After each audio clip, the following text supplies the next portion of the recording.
what people don't understand about mix engineers is their relationship to their rig. Yeah.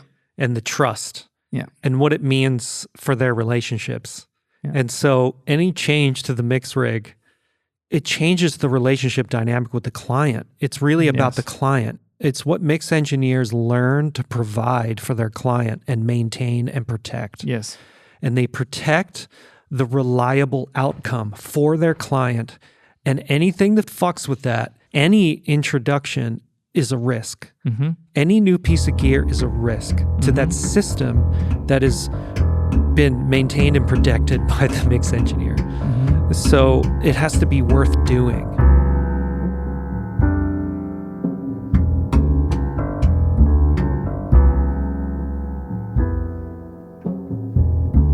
Fellas. What up? What's up, fellas? We back. What's up, Conversations podcast? We are back. We haven't recorded in 2 weeks. Yeah, 2 weeks. It's been 2 weeks. Well, admin time. We actually released. I thought about that today. I thought about today when we get on, we're going to mention the feedback and having released it. And at episode 14, people will finally hear us talking about the excitement of our release. I know. That's real life. It'll be weeks takes from a now. minute. Yeah. It takes a minute to do all the steps. But we do intend to catch up. Yeah. Yeah. I think like our ultimate goal here is by the end of the year to be recording Wednesday and having it out by the weekend. Yeah. It's ambitious, but I think there's just so much happening in the world. Yeah. You know, it seems like it would be valuable to have a timely release, you know? Yeah. Yeah. I mean, we should summarize where we're at, where we're at the moment. It's a good idea. It's early November. We launched the podcast 2 days ago, Monday the 2nd, 1st, something like that. Yep. Michael is on the road for the next couple of months. He's out of LA. And we haven't recorded in a few weeks. There's some other stuff going on in the background. Just election. The American election. Yeah, the existential future of the country. But I mean, for us, the minute has been being off mics, missing Michael, being really touched by the feedback already. Yeah. That very specific feedback on specific things or themes that are really important to us. So to kind of feel heard like that already is mind-blowing to me. Yeah.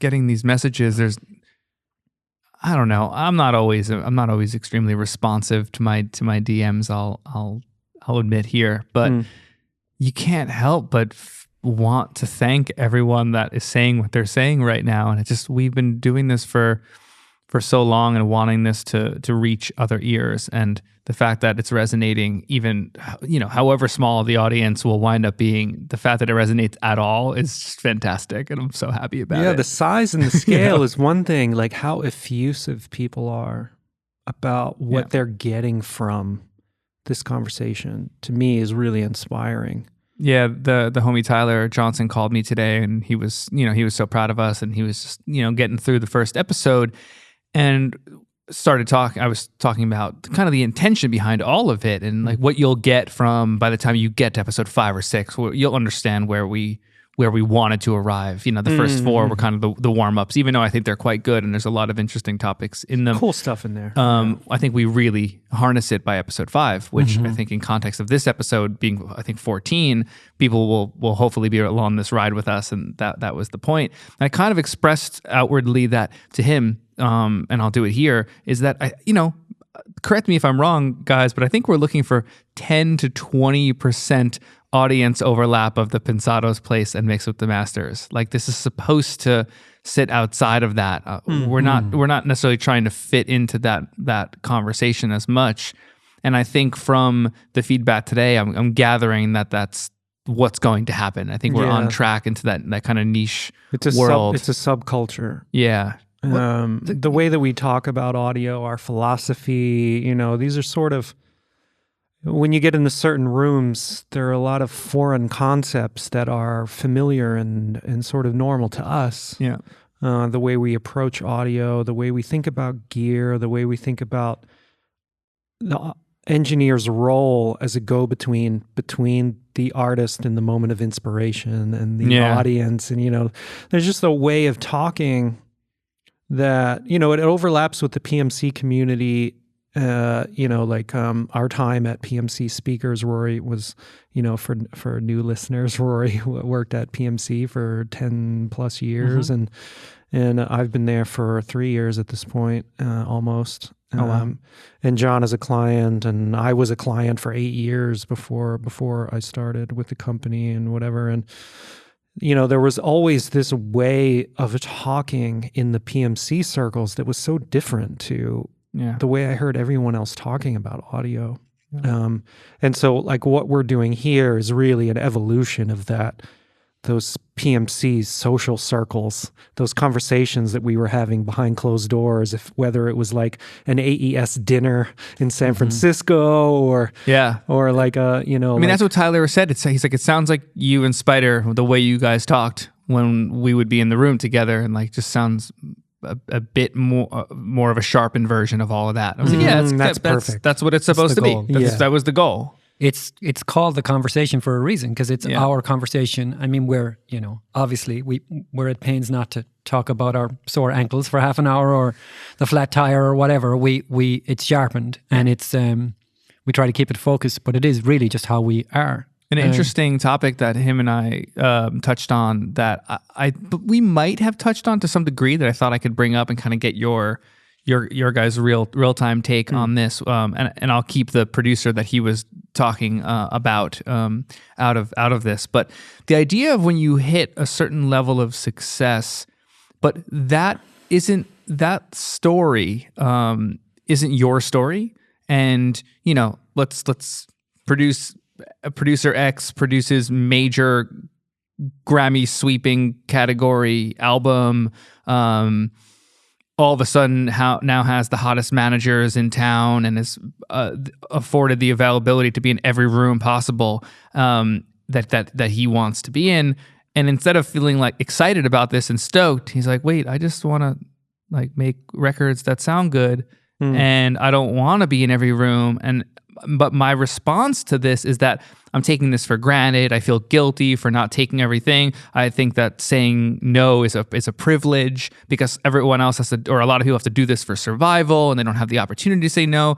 And I thought, well, all of that is truth. Like, I understand all these perspectives, but saying no is more of a strategy and a plan for the future of the kind of work you want to be involved in. How can that be? How can that coincide with the term privilege? And I was kind of curious about, just in real time, what the two of you thought about that as a language. Well, yeah, I mean, this comes directly to this primary aim concept that we've been talking about. It's obviously this dude's primary aim was not to be in 100 rooms. Yes, it's to make great things. You know, it's to do good work and to go deep.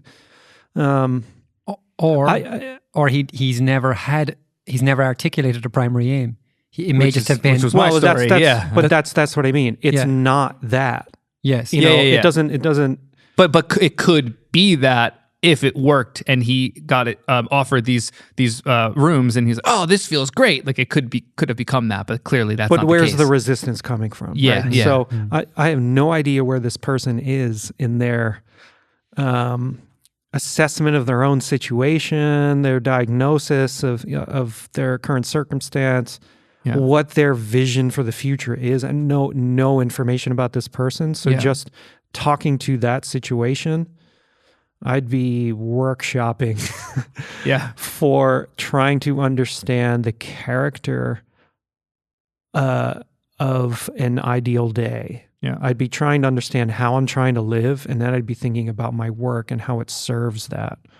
It's not the other way around. Yeah, I tried to frame it back, which is where we kind of landed, was that the time you're saying no to things is the time you're saying yes to other things. Of course, always. Right? Yeah. And the time you're saying yes to other things, in Tyler's case, in our conversation, was specifically like, well, time I get to spend with my wife when I'm not traveling overseas to London to work on a record for 3 months. When I'm saying no to the gig upon arrival back in Nashville, I'm saying no so I can spend time with my dogs and my family. Because there is an aim. Yes. Because he knows what he wants. Yes. Right? He's saying, I value time with my family. I don't know over about that. Tyler, you mean? Yes. Or, Yeah. This is him and I talking. Tyler and- specifically. and, you know. Yeah.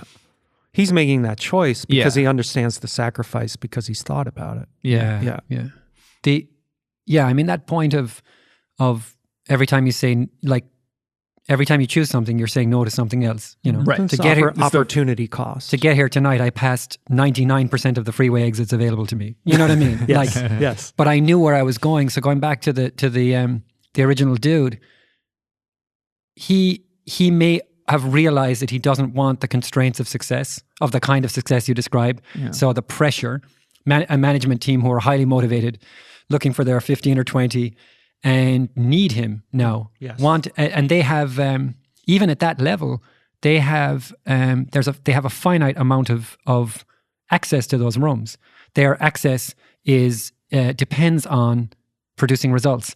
So their relationships have value, and they open doors, and they need you, or they need most people most of the time to walk through, make hits, and regenerate re-up their access, right? Yeah. So he may, this is great that I don't know who you're talking about. Yeah. He may just know that he doesn't want that, but he may not know what he does want. I mean, you know, so it might be like... may not, yeah. You know, it might be, you know, you put spicy food in front of me and I'm like, oh, that's too spicy for me. I don't want that.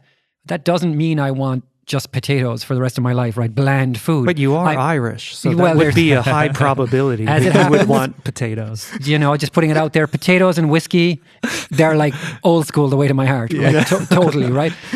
Totally. But find someone that looks at you the way Rory looks at potatoes. Yeah. But so the whole thing, it keeps coming back to this theme that we've explored from different angles of the know thyself.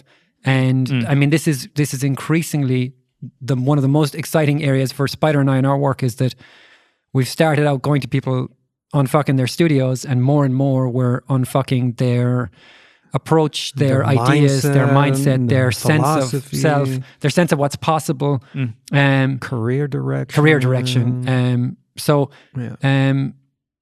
Well, you're going and asking questions that haven't been asked to them quite the same way that you would ask them. They could have been quite often, yeah. You know, and that was something that I got today from one of the feedback reposts of the podcast, was something along the, I mean, you guys might actually know better.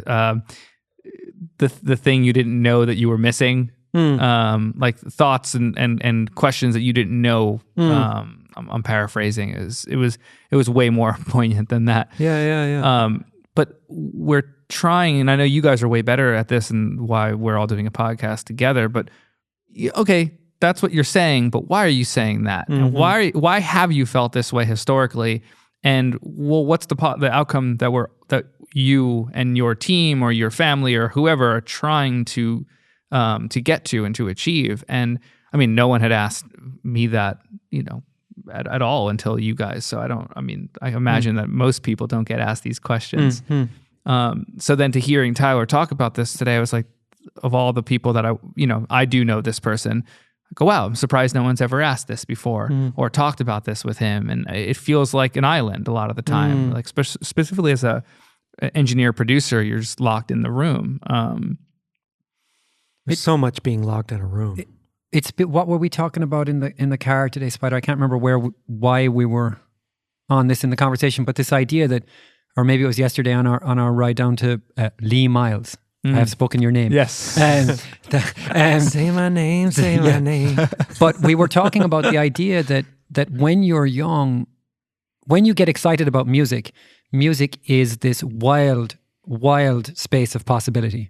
You can do anything, say anything. And when you look to your idols, they dress how they like. So where I grew up, you know, you're looking at rock stars going, they can wear that. I think Eric Weinstein and Lex Friedman were talking about Eddie Van Halen. That's right. About the wild, like this sort of wild man archetype. But you look at them, so you're in your life, you're 15, 16, 18, whatever, 12, and you look at rock stars or rap stars or R&B stars, whatever, pop stars, and they're dressing wildly, they're acting wildly, they have freedom. And when you get into playing music, you have freedom. And the better you get at it, it seems that the more constrained. When I think about in terms of all the possibility, no, that's poorly stated. Not the better you get at it. The further you progress in your career, it seems that many people we know get more and more constrained. Yes. So when I'm playing music at 15, any BPM goes, any key goes, any sound. There's no one to please except me and my 3 buddies in the garage, right? Yeah.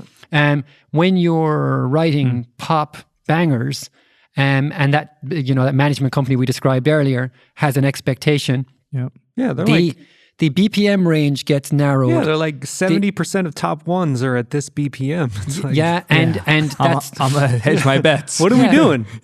we're making product, right? So Can you give me a 90?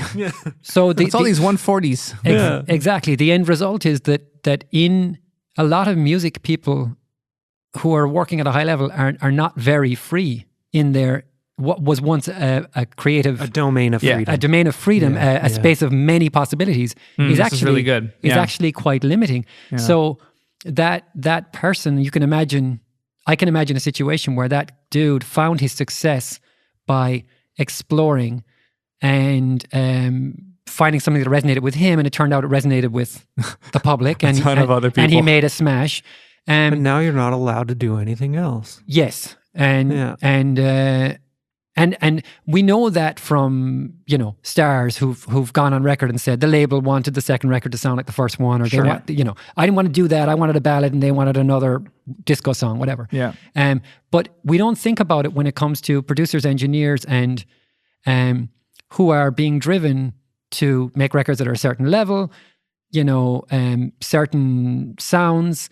It's like, well, that snare isn't really the kind of snare we do right now. It's like, this is the kind of snare the song needs. Yeah, that's cool, but I have two thoughts to go off on there, which would be one, the one that goes to the top and that most people resonate with is always different than everything else, right? So it's always something different than what the other maybe 99 are doing on the charts.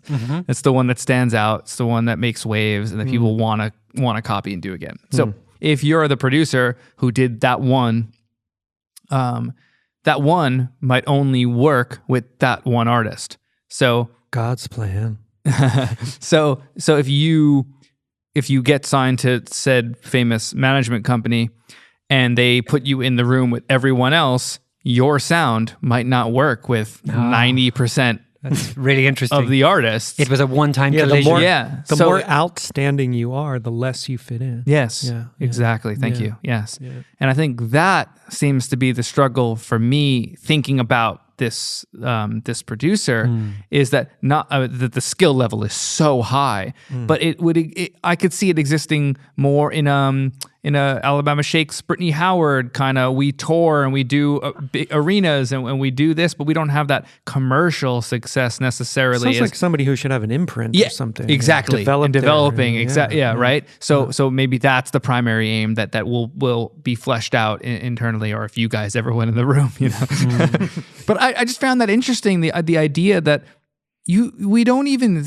think that hard, or I mean I don't think that hard about where I want my career to be or where it even is, and then how other people perceive it, right? So I imagine, I just got a gig and I'm mixing for a band right now. OG and Volta producing it, great project. But when they chose to use me, they were like, I like these 2 mixes. And I'm like, I got a playlist of 700 that are released and they like 2. One of them happens to be probably one of my top 3 favorite mixes I've ever done. So great reference point for me is the Harry Styles Lights Up mix. And it's like, they're like, I like that one, do that. But when I hear their music, I'm like, am I really the right fit for this project? Like, I like that you like that, but I don't know, like maybe John Congleton or the obvious would be Tom Elmhurst, but he'd make it too obvious what it is. Sean like, Everett or something. Yeah, Sean Everett or something like, they're John O'Mahony, maybe. But we love the outcome of what happened. It was a bit of a struggle for me. I didn't really the first vibe, the A&R producers and me were really fucked with. It was like I went a bit more Danger Mouse, but if Danger Mouse was doing 2020 kind of pop, like way more bottom but still crunchy and oversaturated, really intense. It sounded really sick. And they were like, "Yeah, I get that, but like maybe a bit more, like less low end and blah blah blah." So we found a thing. But my point is that I don't know that I want to exist with them, and we try things out and we see where it's going to wind up. But you do have to try things out like that. So I'd understand why the management company would want to throw you into different situations. But at some point, you have to reconverge and go, "That's not for me. Let's move away." Well, you can't live according to management's agenda entirely. Yeah, I think that people out here in Los Angeles think that that is the way that they have to listen to. Well, and they don't remember that their managers work for them. But managers, if they're surviving, they they have some insights, right? In an ideal situation, management and the client are collaborating and on the same page and working toward the same primary aim. Yeah, which forming is strategies. and the management should be in this is an ongoing process where I imagine management should be understanding the primary aim of each of their clients and helping them refine and develop these strategies to achieve it. I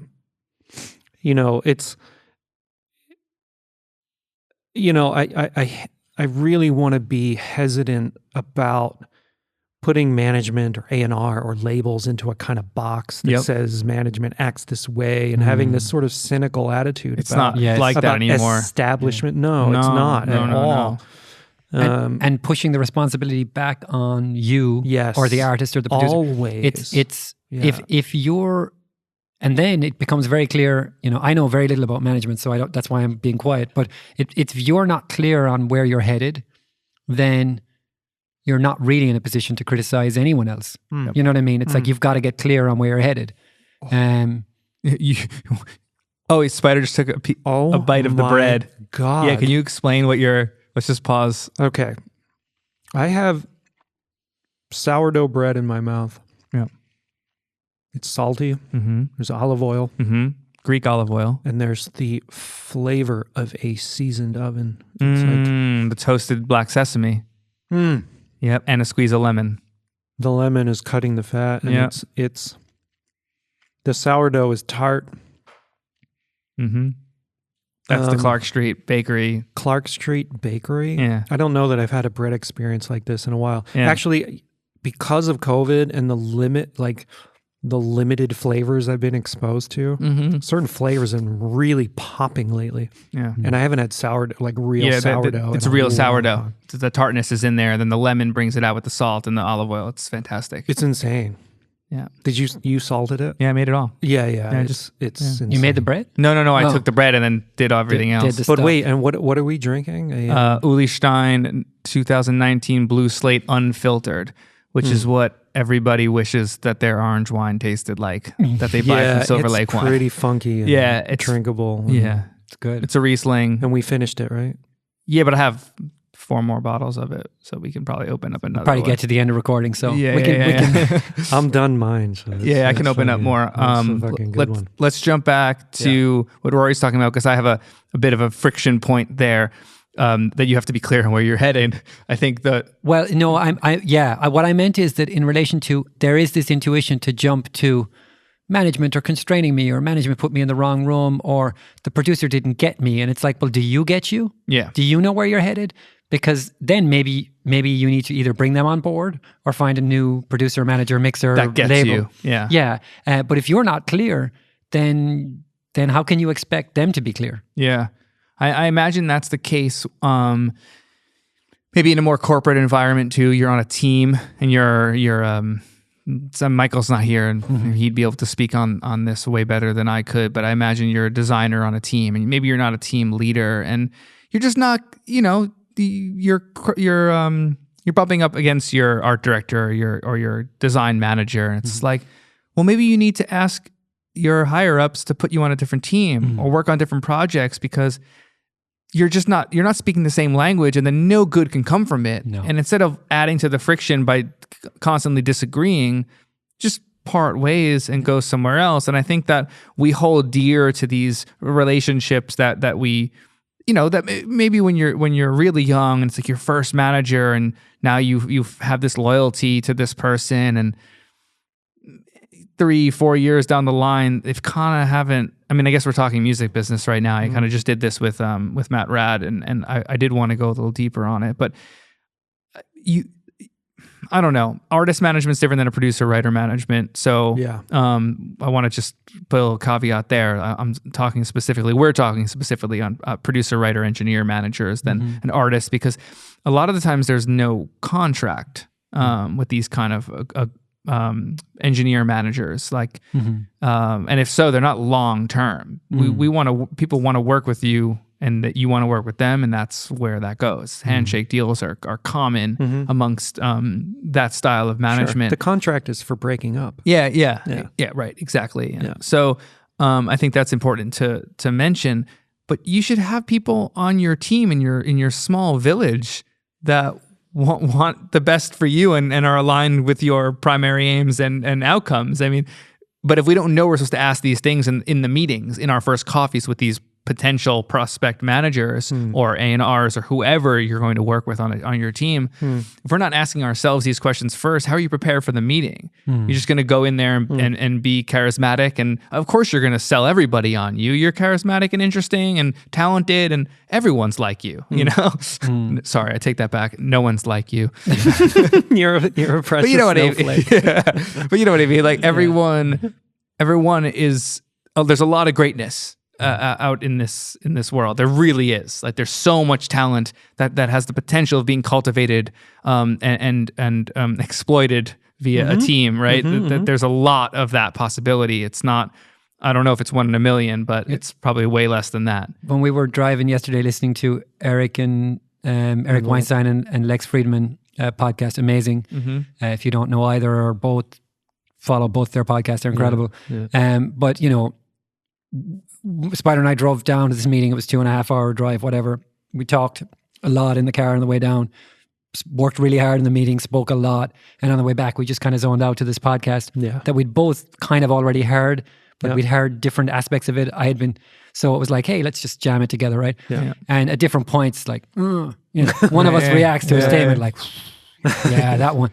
But there was like one thing. A lot. There was one thing that Eric said about the amount of sort of untapped potential, and both of us at the same time were like, I know. It's like the great tragedy of my life, witnessing untapped talent. But it's also the great excitement for us in much of the work we do together, including which is this urge to help people unlock their potential. It's really exciting for us. To sort of mine or tap this energy source, even when it's uncomfortable for the client or us. I mean, I mean that's really the best of both worlds. If we're growing and the client is growing, Okay, I want to Tim Ferriss this for a second. Yes, please. To the Unfuck crew over here, the two of you. What was great timing, Spider? What was the last question that you asked an Unfuck client that made them say, all right, guys, let's stop for today. You're going to love this. We got to stop for today because I got a lot to think about. Like, I can't even move on from here because my whole world is flipping upside down right now. And I've never thought about anything like this before. Well, I know it happens a fair amount. That's why I'm wondering, kind of like, what's one story that comes to mind? The superficial version of this is with Mr. Lee Miles. Say his name. Say my name. Why is it superficial?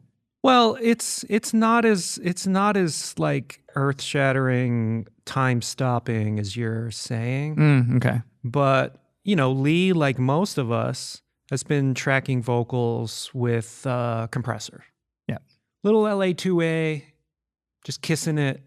Little something to help him stay out of the red. Sure. Sounds totally reasonable. Yep. But when you're in an Unfuck session, everything is on the chopping block, right? We're talking about budgets. We're talking about a limited budget to upgrade a studio situation. Well, actually, this is to set up a new, fresh studio situation. And the question was, he's asking us why he shouldn't compress on the way in, because I'm recommending that he just have a mic and a preamp with an EQ and record vocals that way. Yes. In the budget, in the context of everything that's happening, that is emerging as the sort of smart choice, right? Yeah. And he's saying, why shouldn't I have a compressor? Why? And I'm saying, just like you, why are you compressing? Yeah. And, different arguments are being made. Lee's collaborator is there. They're making different arguments. And I'm not hearing an argument that's convincing as to why we should spend money on that and not a bass trap. Yeah, right. Right? It's just a value judgment in, this is an entire studio setup and a whole budget for acoustic treatments, speakers, monitoring, interfaces, it's the whole, everything. And a compressor just doesn't rank high on the list for me. Yeah. And I'm like, when we record this podcast, we laugh, we get loud, right? We all start laughing and we peak at what, -6, -5. Right. There's headroom, like the converter is good. There's Turn your low fader noise up if you have to hear the vocal louder. Yeah. So anyway, I love the compressor ones. Why do you compress? Yes. Is the question. Yeah, that's the question. That's the answer. That's the one. It's funny because that's the one that why compress hits me the most to other people too. It's always that one. Why is it that one? Yeah. Why is it? Because it's the most abused Yeah. technique we have. Yeah. I have a poem that I'm going to release shortly about compression. Should we start a poem label? Poetry label? Publisher? What's a we're off to a bad start. a poetry label? I'm going to release the poem soon. It'll come out before this podcast comes out. So right. I have a poem. So like 2022? What are we? No. Yeah, that's a good one. I wonder how people react to the extreme. And I know that we're a bit extreme and we can do it all we want on a microphone with headphones on where we're the only 3 people in the room. I don't know. Or 4 when Michael's here. How do swimmers respond to Michael Phelps talking about the way he does stuff? Yeah. Well, the way people react is it varies depending on how safe they feel. And if you know if you really know, if we've demonstrated, if we've built trust, or someone has gone to bat for us and has said, your life is safe in their hands, trust them, then we can ask more difficult questions and put you in, we can sort of explore more deeply. So it depends. There are people for whom, and we're getting much better over time, I think, as individuals and as a team, at sort of calibrating. I mean, there's times we'll break all the rules, but of calibrating how much we want to disrupt or dysregulate someone, but based on how much they trust us at a given time. Yeah. So there is no point going into a studio with someone you just met, who's and upsetting them. It's not good for us or them, and it's a waste of our time. So we're looking to find common ground and build trust, and build every relationship we build with real trust. They set up the next one for us, and it's sort of growing. Hold on. Okay. So people being upset is an inevitable consequence of what we do. We had a client this week who made major moves, left his studio, moved a shit ton of gear, big ass speaker system to a new room, got in there, got set up, and the room isn't working. Right? We cannot guarantee that our clients will not experience negative emotions because there are just facts of the matter. And so, clients being upset, people being upset, I'm sorry, but being upset is an important part of the process of getting over certain things. Yes. Can be. Yeah, can be. So we are riding a line. We are riding a line where, and we got into this with the chat with John here when we had the live audience in February.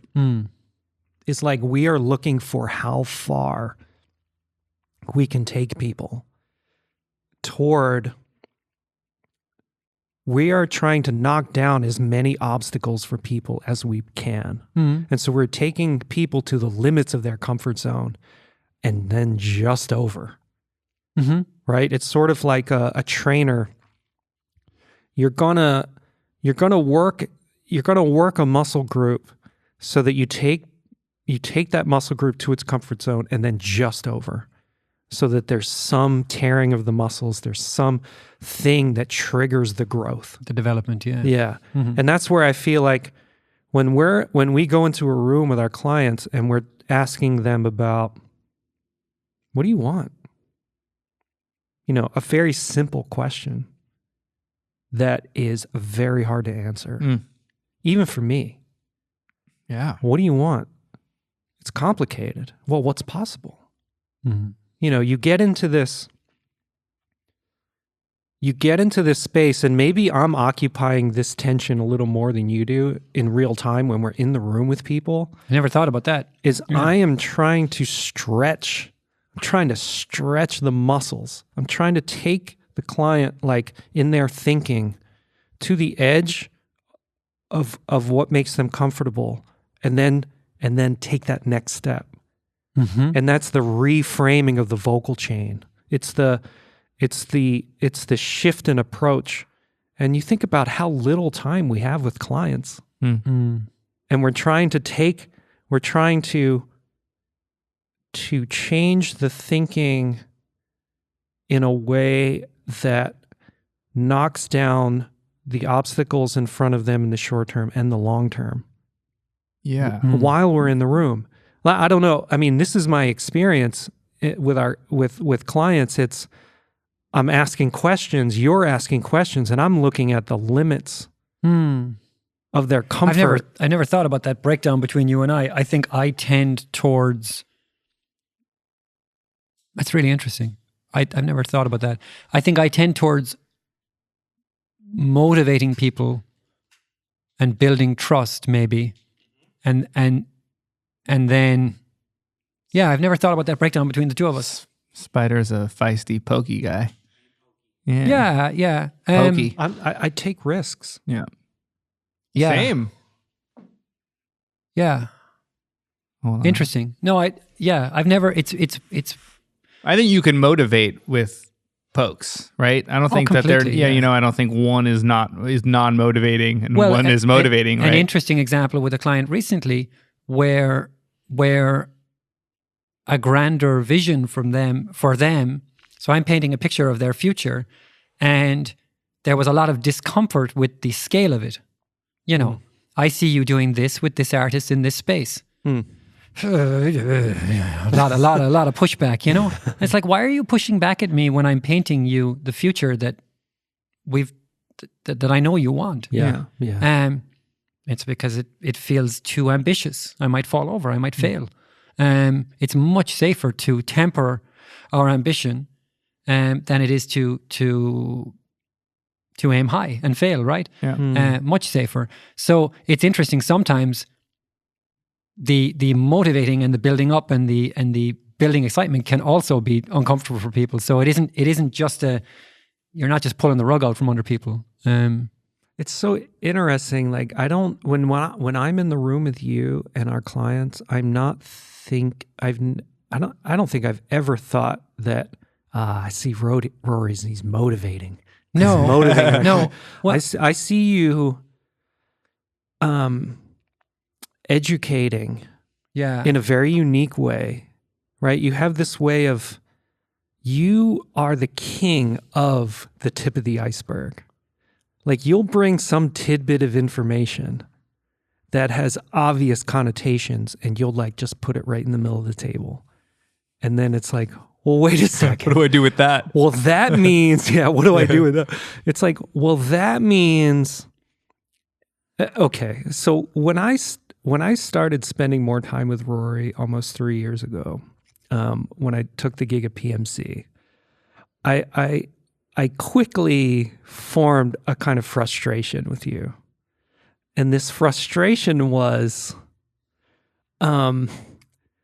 your knowledge was like trickling into my understanding at too slow a rate. Mm-hmm. Right? Mm-hmm. You would say a thing and then it would feel like a tip of an iceberg, and I'd be pulling teeth to get at the rest of the iceberg. And I was always confused why you weren't more forthcoming, with the rest of it. But the flip side of that is I've been in the room and I've seen how disruptive and potentially alienating it is to see things in a way that's different to other people. And so if I might say and bring a truthful fact into a situation that cannot be argued in a room with certain people, but that fact fucks with their worldview, it's not comfortable. Yeah. And it's alienating to me. Well, It alienates me. Immediately, John's thing is it useful? Yes. I don't really care if it's comfortable. Is it useful to make them feel whatever? But you mentioned this the other day in passing, and it was interesting to me because I think it's occurring to me that we need to be interviewed by a client. Like we need one of our clients to interview us, because all of this is new to me. We're talking about this and we've spent a lot of time talking about what we're doing. Yeah. And I'm still, all of this is like, whoa, what, how, who, you, me? Like, so it's intriguing to me that there's so much of it is kind of like, we don't know what our fingers are doing. We're just playing, right? Know, yeah. But the thing, I've thought about that when you said it the other day, and I think I still think of myself as being very dogmatic and very overpowering when it comes to technical opinions. Like, I feel like that I'm too strong in my, you shouldn't do that, that's wrong, do this. And maybe I've tempered it too much over the years, or maybe, as you're sort of putting a kinder view of it, is that I'm sort of disrupting at a more glacial pace. Yes. And Yes. sort of that it's that it happens anyway, but not in a dangerous pace, right? It's positive disruption. Yeah. But it's conservative in its pace. Well, I guess what Disrupting at a glacial pace. well, Yeah, but glacial it's- in the persistent sense, Glacial, not the the, connotation yeah. with glacial is that it's painful. It's like that it's too slow. yeah. No, I'm saying just like slow and steady. Glacial and is it's gonna like carve unbearably slow. it's going to Right. carve a valley, though. But the thing is, yeah, it fucking is. If I went in a room with most people and It's pointed gonna out carve the Finger Lakes in the Adirondacks. Yes. Is what that glacier is going to do. on a technical Yeah. level, if I went into most rooms and laid out the possible technical and workflow optimizations, it would be like a litany of don't do that, do this, sell that, buy this, take that, turn that down, gain that up. You shouldn't be using that EQ. Why is this here? And it would It's just be, it's revolutionary and well, yes, but it's also really disorienting. disorienting and kind of diminishing. Restrictive, and it's not. But only in the beginning, until that becomes the workflow, and then everything else is out of the way and creative. Oh, But yeah, again, yeah. before we make a false impression, yeah. okay, we're talking about general philosophy approach stuff that is revealed through facts about very specific things. So if we talk about a specific type of distortion being produced by one piece of gear, that reality points to general principles by which we approach audio engineering. So we're not saying we walk into every room and there's a formula that we try to impose on every situation. Exactly. We're talking about a general approach, principles You know, that's the only point I want to make. Yeah. And very often what we're talking about is we're talking about helping people realize that there's a sonic destination, a sort of an emotional direct connection thing that we're driving at. And there's a workflow. Destination is the wrong word, but a workflow, sort of a possible workflow that supports getting there. Yes. And there are technical things that remove barriers between you and the artist. And so we're sort of we're pressing on sore spots and pointing out the destination all the time. So it's like the trainer again. It's like, you know what I mean? We agreed you're going to do 100 reps, and I know it hurts now. You can fucking do this. You know, don't slack on me. But here's where we're headed. We're headed to that goal. The goal is today and the goal is tomorrow. Think a little bit longer about recording vocals without a compressor. Let's just think this Think through. a little bit longer. Yeah. Let's think that we're just talking here. And try it and then hear the outcome. Yeah. A lot of people are so resistant to even the trial of it. It was actually very interesting in the conversation with Lee, who was exceptionally receptive, right? And genuinely curious. What was his name about again? Say his name, John. Say his name. Lee Say Miles? his name. Is the title of this episode now Lee Miles? Question mark. What was I saying? Oh, he was genuinely receptive. So this is actually an interesting line of argument about the way, and I hadn't thought of it this way exactly. The way that we think about recording audio is greatly informed by the amount of time I've spent mixing. So when you're in the room with Tony Maserati and John Castelli and Chris Tabron and Tyler Scott and all these, Justin Herget, Ryan, all these guys. James Krause. When you're in the room and whenever any of us would get stuck on anything technical, we would go to the other people in the building, right? And very often we were going at, fuck this vocal, right? 90% of the time it's like, fuck this vocal. How do I get this vocal to sound like a grown-up recorded it? Yeah. Right? And so from that perspective of getting recorded tracks from all over the world, from all kinds of people, for some 20-something years, that I've known and been working with Tony, you sort of reverse engineer your recording approach based on what you learned at the end of the funnel. And in conversation with Dale Becker, right? So having a mastering engineer on conference calls talking about records you're about to record and what you're trying to accomplish, having mixers on the call, like having the ongoing conversation be with engineers at the end of the funnel, you can understand a lot about what the decisions that are made at the top of the funnel, what they mean and how they affect the process. And when we're talking with Lee Miles about recording vocals, we're thinking, how do we get it onto John Castelli's desk in the most seamless way possible, where John can actually sit and mix it and not fix it. Yeah. Right?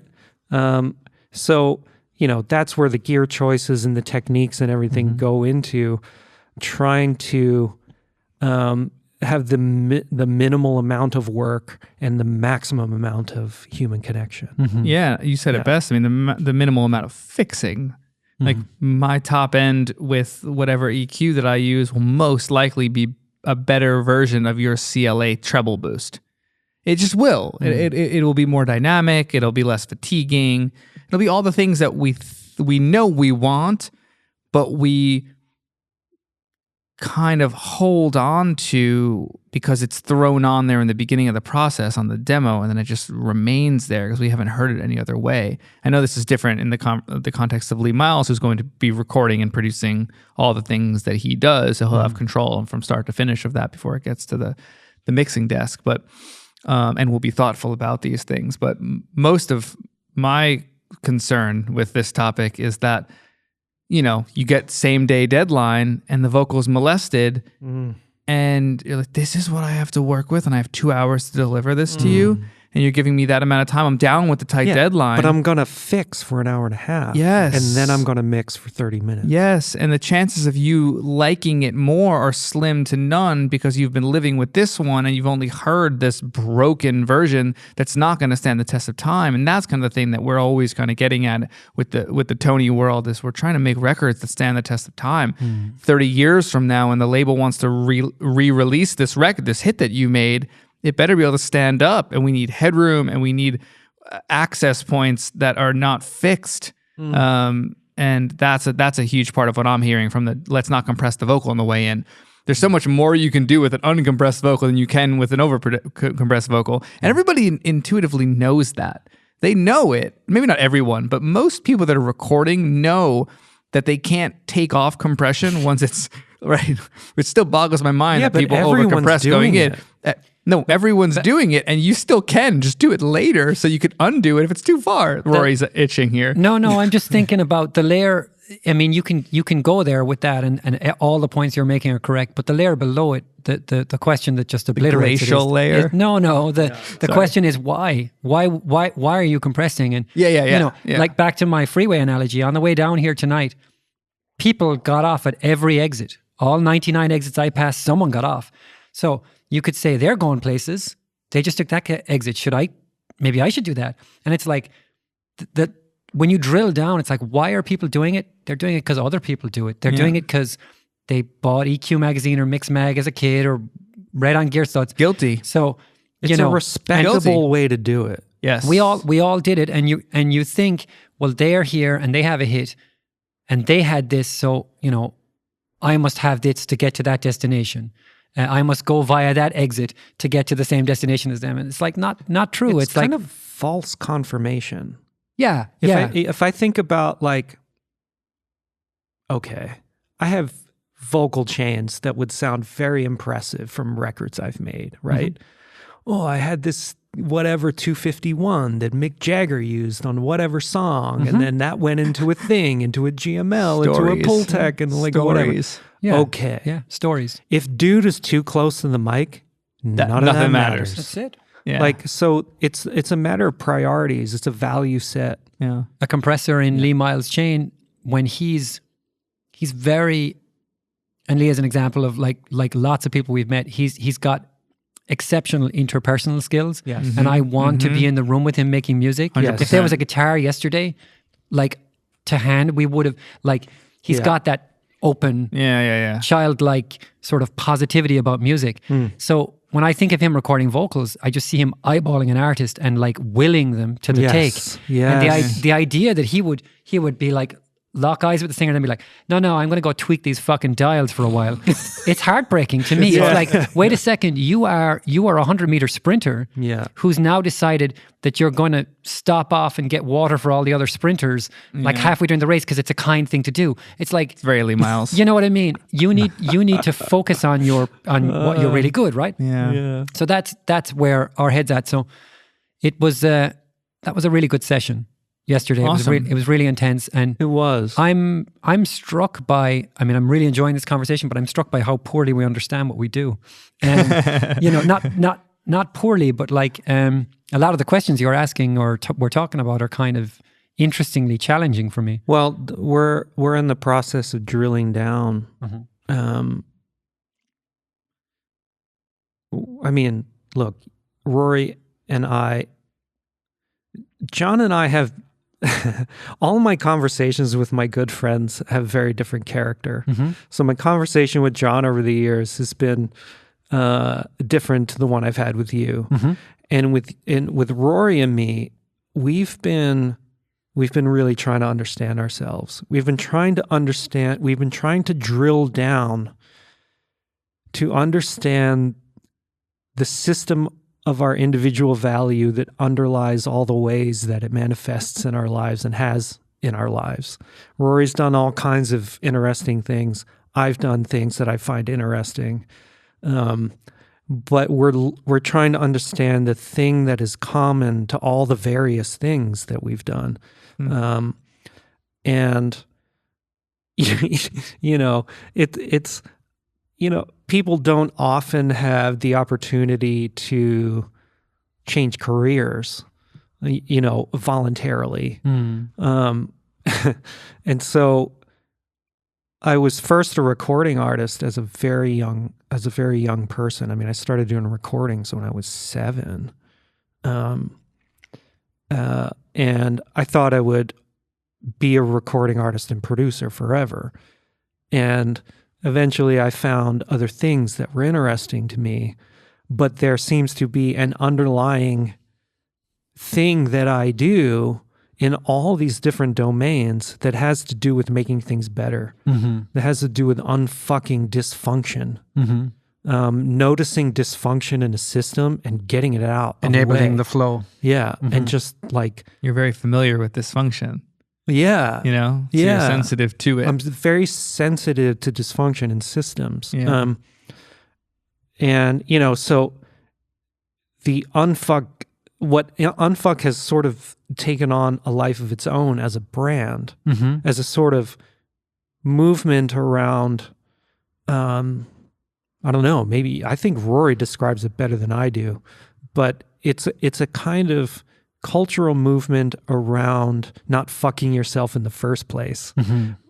Sorry, but all of us already have, you know. Yeah, we start fucked. We already have, but like maybe going forward with younger people, they can be set off on a better path. Yeah, that's the hope. I mean, that's why I'm trying to go live all the time. Like, let's just learn from mistakes 5 years before I did, you know? If we can hit 5 years before our people, our elders. And better than that, let's make all the mistakes that we made individually and collectively useful. Yes. So, like, let's actually sort of stop beating ourselves up for them and start learning from, but also integrating. This thing just keeps rattling around my brain about that Spider said about sort of integrating how you see yourself and how other people see yourself. See you. It's the only journal entry I have in my journal. Integrating those words. The experiences, you know, and it's really sort of become a project for me, and it's very because it's very hard to do. You can't be hard to trust people. You can't be one of those things.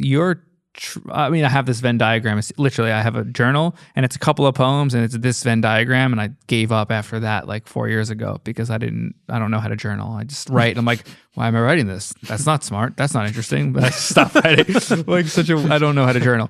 But the true self is in the middle, and it's the self that the internal self that you perceive, and the external self that other people see. The trusted sources. These are trusted sources. This isn't the Twitter sphere. Yeah, don't trust Twitter. Let's not this is like, let's just be on. I mean, in this time we have to actually state that and clarify.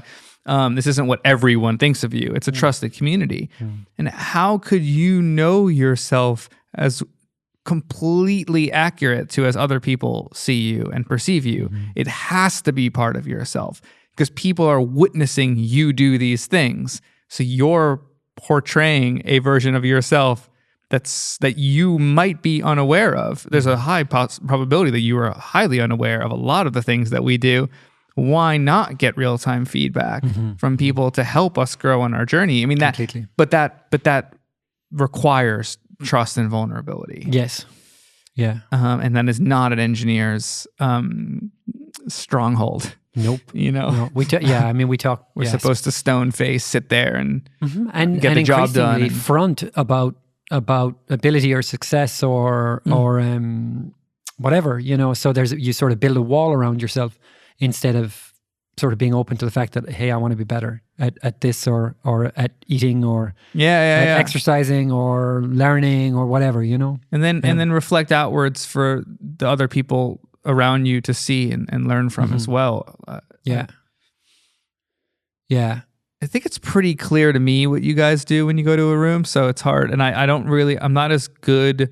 I feel like again, this is a spot where when I miss Michael. Like yes, already the diagram you just described, he would have drawn it and it would be up on our Instagram already. Yeah, like exactly. It would be out there. I've felt bummed like 4 or 5 times already where I'm like, oh, Michael would have taken this somewhere.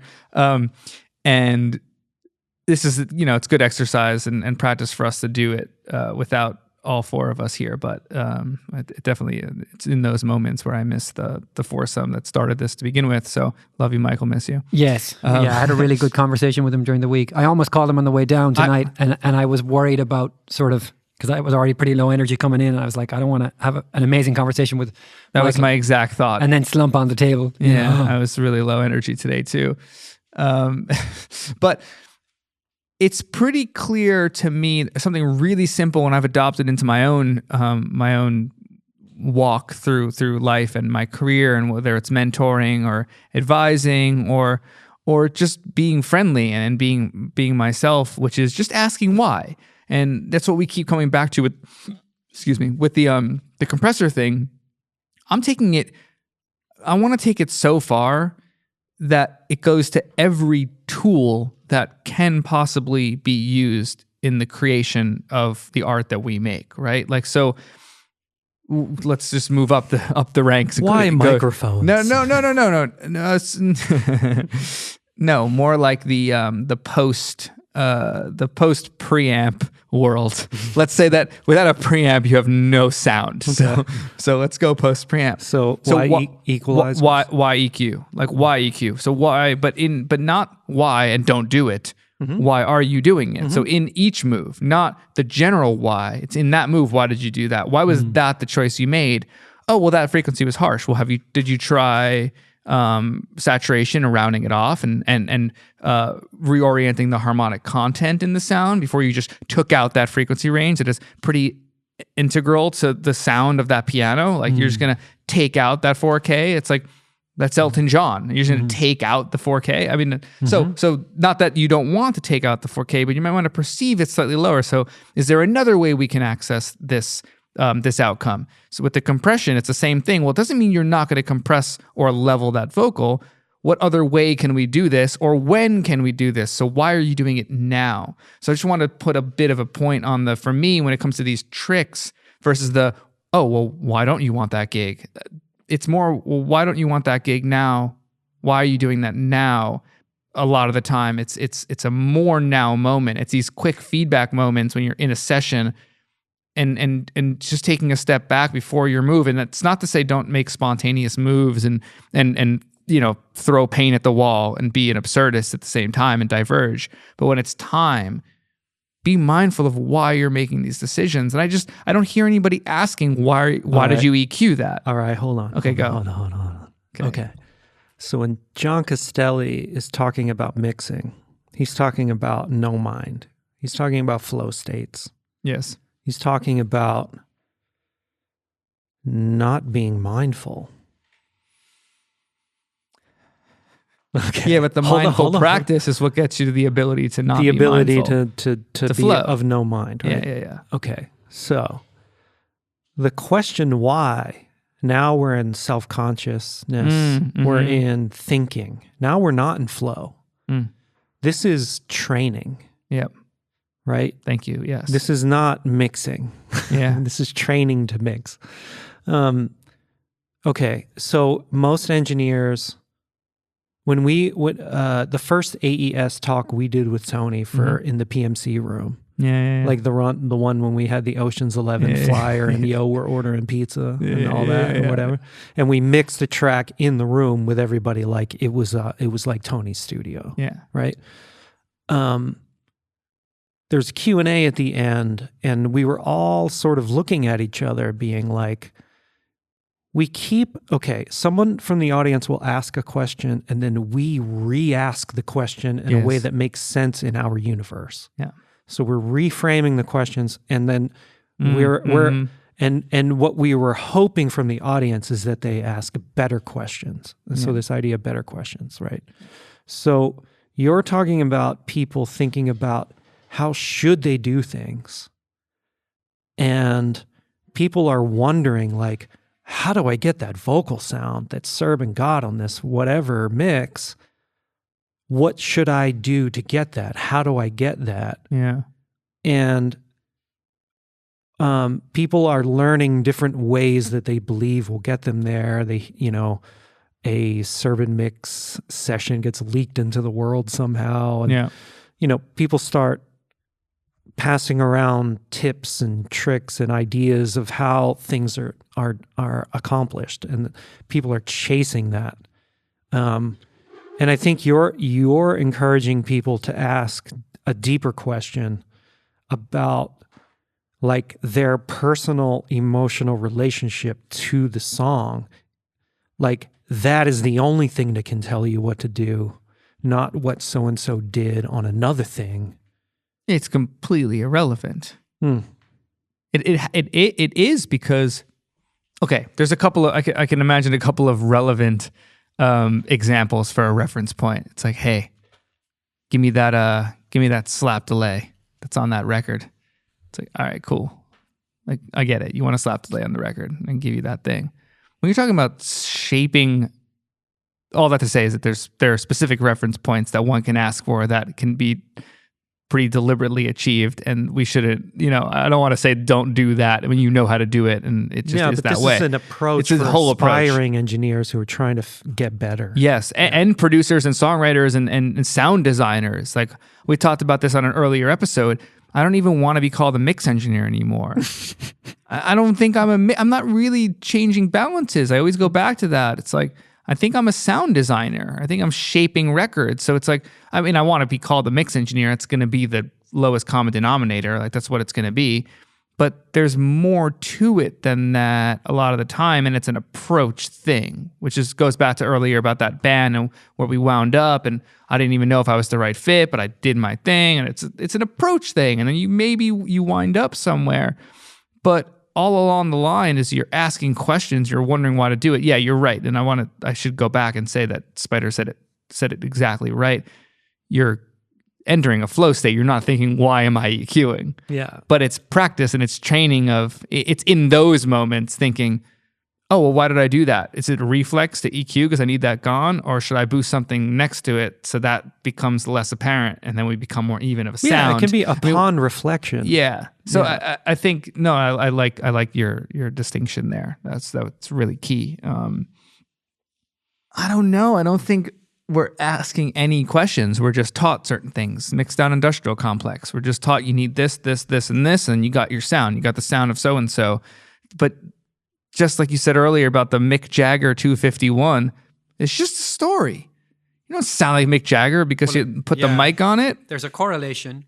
He got to that stories destination. Are cool. But it may not have been the causation of the great sound you heard. Yeah, I know you're eating bread. Can you move closer to the mic? Sorry. Yes, I was hanging back. How's that bread? You got two of the pieces. The bread is really good. I'm enjoying listening to you guys tonight. Well, Rory does eat more carbohydrates than the two of us combined. Yes, fair. And looks like he eats like none. Yeah. He eats nothing. Yeah, eats nothing. Doesn't matter what I eat, my weight is the same. If we ever needed evidence of biodiversity, it just goes back to the before you jump in, just the unfuck understanding of what you do is you ask better questions, or without even using the word better, you're asking questions that people haven't been asked that specific way just yet. And it's disruptive and motivating and inspiring and uncomfortable and all of the things. That's true. And I have felt all of it. So I can speak on behalf. Before there was unfuck, it was just friends. Yes. And I've become so uncomfortable with it. And now, I mean, what was it, last week or 2 weeks ago? I sent you that song with the low end, and I said, yo, like, do I need a Lavery? Like, do I need to clip? Like, does this need to hit harder or saturate harder? Like, does it actually have to? And you responded, this is Rory, is the you, by the way. We're not on video. I wouldn't go any further than that. In fact, I think that with a few moves on your rig, I can give you more headroom.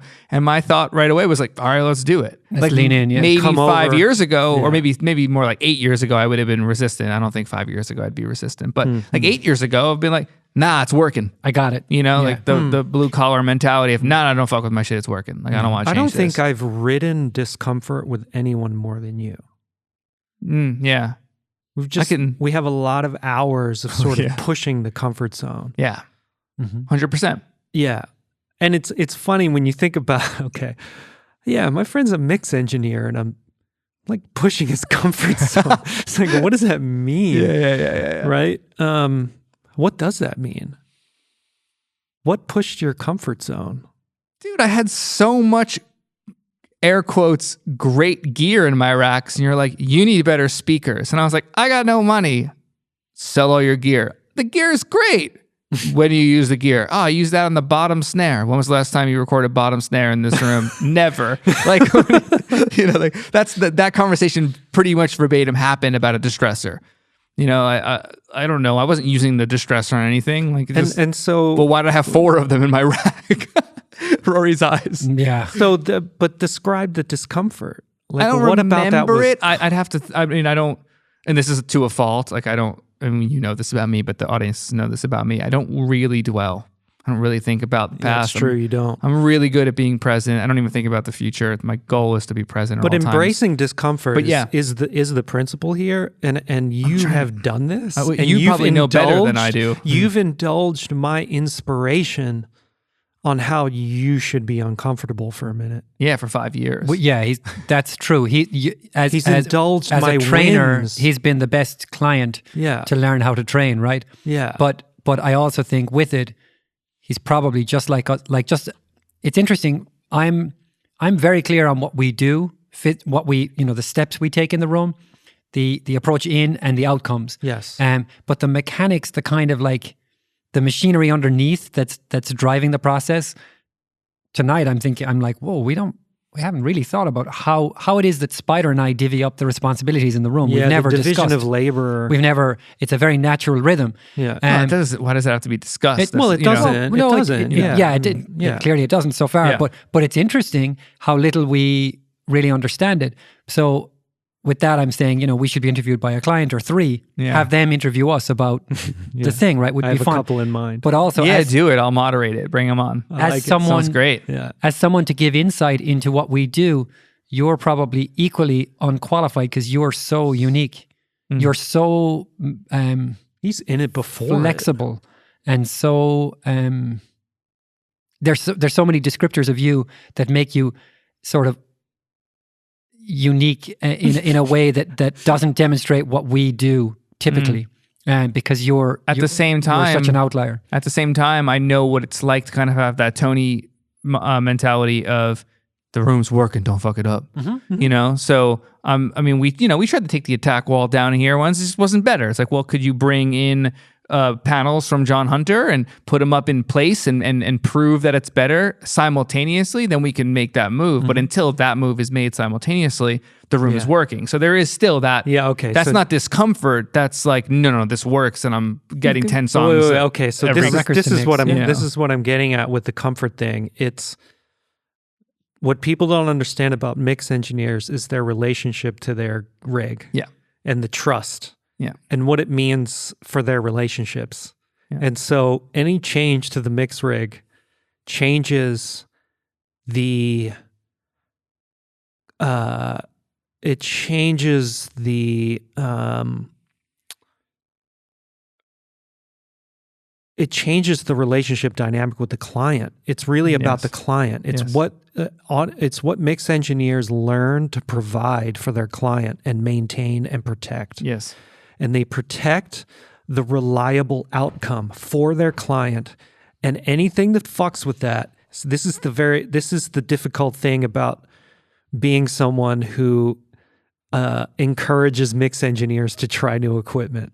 It's because any introduction is a risk. Mm-hmm. Any new piece of gear is a risk to that system that has been maintained and protected by the mix engineer. Mm-hmm. So it has to be worth doing.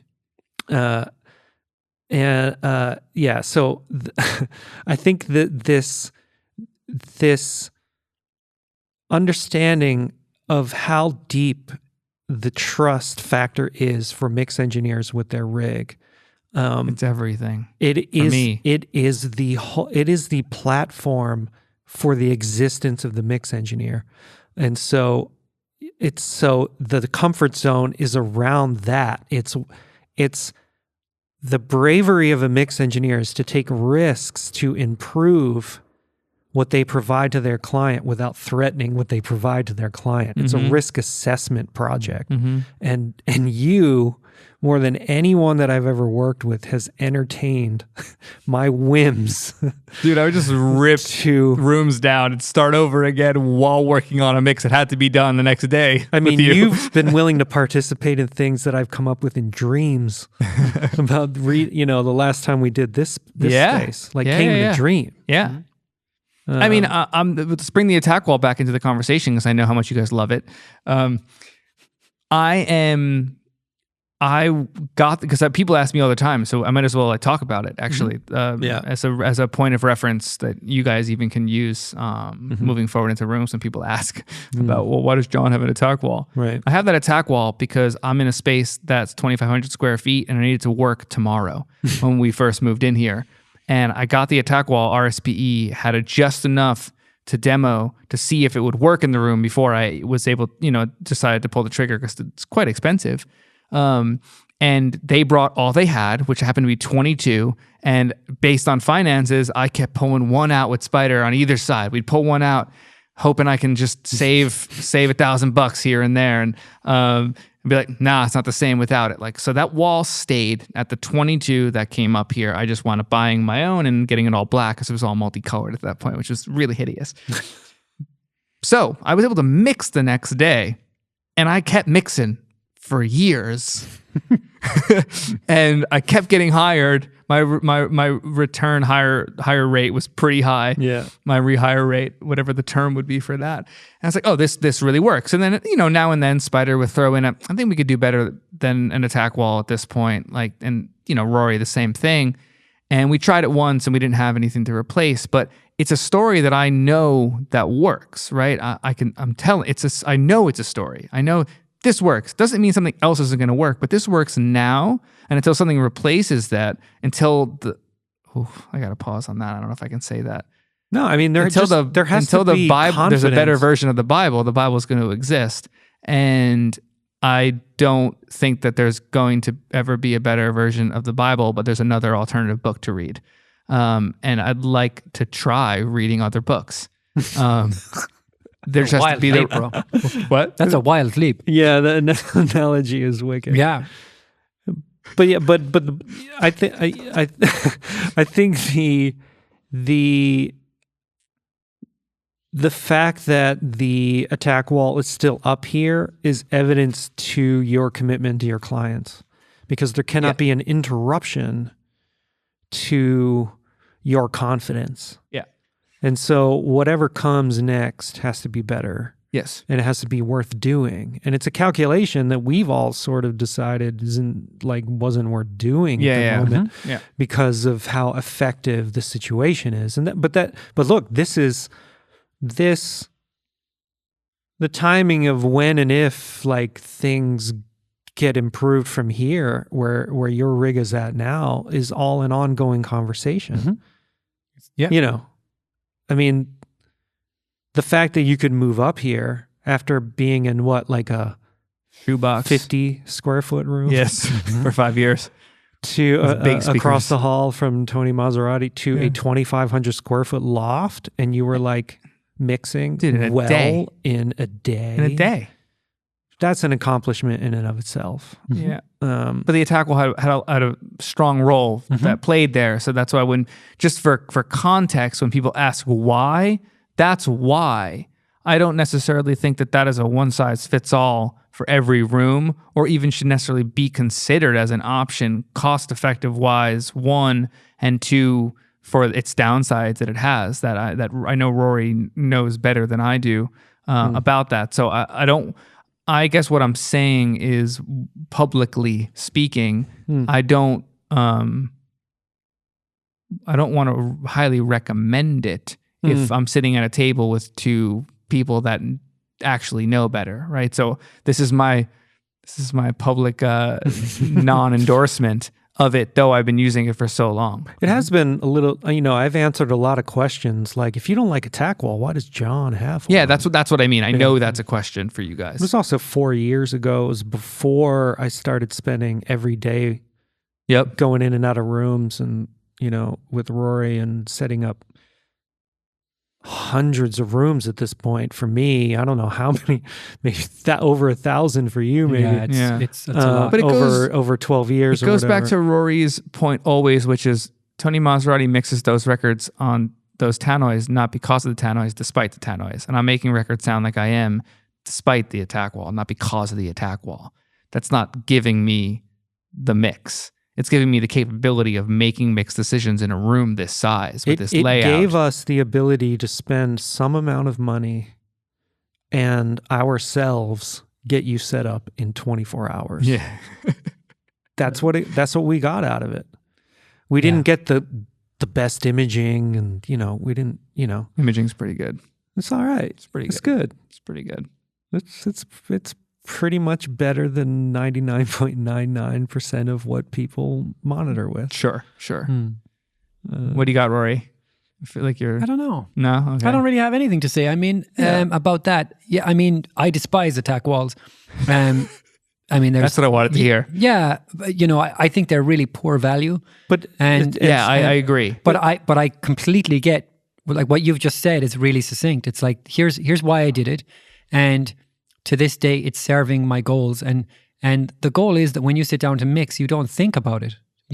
Attack walls are not in your brain when you work. Not once. So you're in the record. And, hasn't been. And as someone who's worked so hard to be present for the records and work quickly and have a limited tool set and be available to the music and available to the client, there's no, send my manager an email, he'll talk to my assistant, and then the carrier pigeon will bring me the note later. It's like you're like boom, boom, boom, boom, boom. Everything's happening at light speed, and the clients are responding to that. So the attack wall has disappeared into your system and is not a limiting factor right now. Yeah, that's the key thing. That was the key in our conversation. Is like this is not a limiting factor right now. So good. Yeah, and so the attack wall is not a limiting factor, and we very much value your ability to be present. Yes. It's been a busy year, yeah. So there's no reason to reinvent your world right now. Yeah. I feel. I mean, we made a move recently, a small move that we don't talk about on the air. Big move. I mean, I think it's a big move, but my 5 to 10K area got way better. It's not even a little bit better. We did some tweaks, but there was deliberation over when to. Yeah. You know what I mean? For me. Right. Of like, this boat is sailing along really nicely. This is Rory's, I'm only going to show you the tip of the iceberg thing. Yeah. I don't know if you can handle the truth. Yeah. Well, I mean, it's not, you know what it is about Ruairi? I think your tack with people, bringing people there slowly is wise. I think you learn that, and I think it's wise. You were unaware of how brutal I am in the interrogations of myself. Yeah, right. So I'm like, where you at, bro? Fucking bring that disruptive shit. Yeah. Fuck up my world. Yeah, I welcome it. Yeah. Oh yeah, me too. I'll turn the studio upside down the night before an important record. Yeah. Upside down. Yeah. I'm always hunting. And when I was young, I was very much more obnoxious and disruptive with people. And you learn how to. I find myself editing myself to be better and to serve because some of it was driven by insecurity and kind of, say, if you know more technically and they're more successful I'm waving my fingers, air quote style, you get in a room with someone successful and you know that they're doing something wrong or several things wrong or using the wrong piece of gear in the wrong place or whatever, the insecurity can drive you to sort of to say things, to show your worth, to whatever. And in latter years, I'm hoping that what drives me or to say something is that it's useful and even if it's uncomfortable, that it's useful and that will bring them to a better place, rather than me trying to flex in some way. Yeah. But that's it's different. Your audience is always going to be different, and so you can go further with certain people. Yeah. Because you're trying not to offend and upset, and that's cool. I'm hungry. The worst, if you don't want me knocking at your door trying to have conversations, don't make some convincing argument that upsets some conventional wisdom. If you make one strong argument that fucks some convention that everybody sort of thinks is the way things are, and I believe you, you're well, and I'm coming to you, and I want to know your take on everything.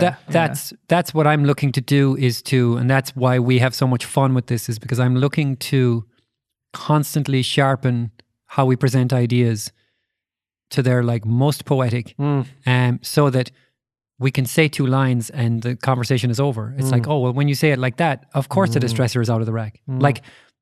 That's it. The conversation is over. Yeah. Or for me, the other thing is how little force can we use to help this person get where they need to go? Yes. I mean, you can, it can be fucking, Scud missiles into Baghdad. We can take the fucking, light the place up.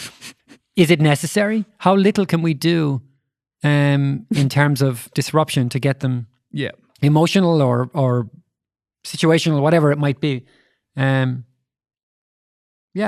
It's interesting. It's an interesting moment, and the podcast is changing so much of this stuff for me. My relationship with ideas and how we present them. I had a situation today with a friend texting, and I missed the first line of the podcast, or the first line of the text thread, which was, "I've been listening to the podcast." So then I read the comments after, and I assumed it was something. It was Dennis Kosiak, and he was saying about, I didn't know you loved Beastie Boys' Paul's Boutique so much, because I would have shown you some cool stuff at the record plant, about when they recorded here. Oh, right. And a friend at Capitol years ago, Beastie Boys came up and he was like, "Have you seen the MCA tag on the roof?" And it's like, are you fucking kidding me?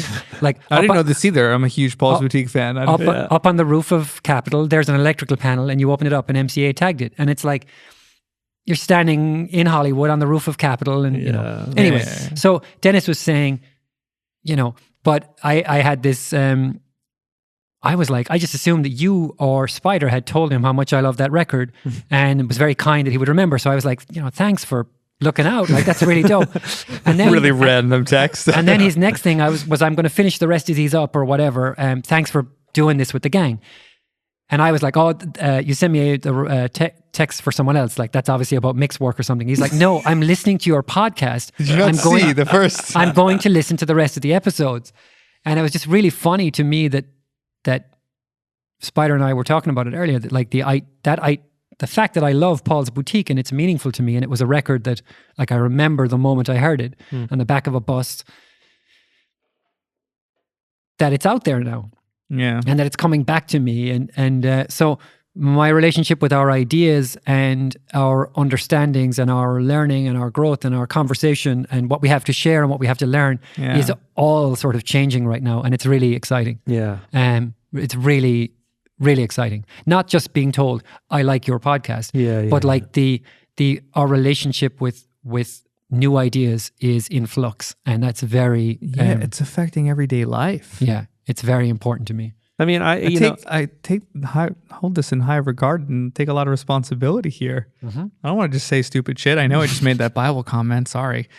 No, I loved it. That was appropriate. It was a leap. I don't know that I'm comfortable with the attack wall being equated with the Bible. But well, there are two things that make me deeply industrial uncomfortable. Complex. It's all of it. It's all it. They both are accompanied by false claims. Yeah, exactly. I guess it works. Yeah, that was my point. That's my point.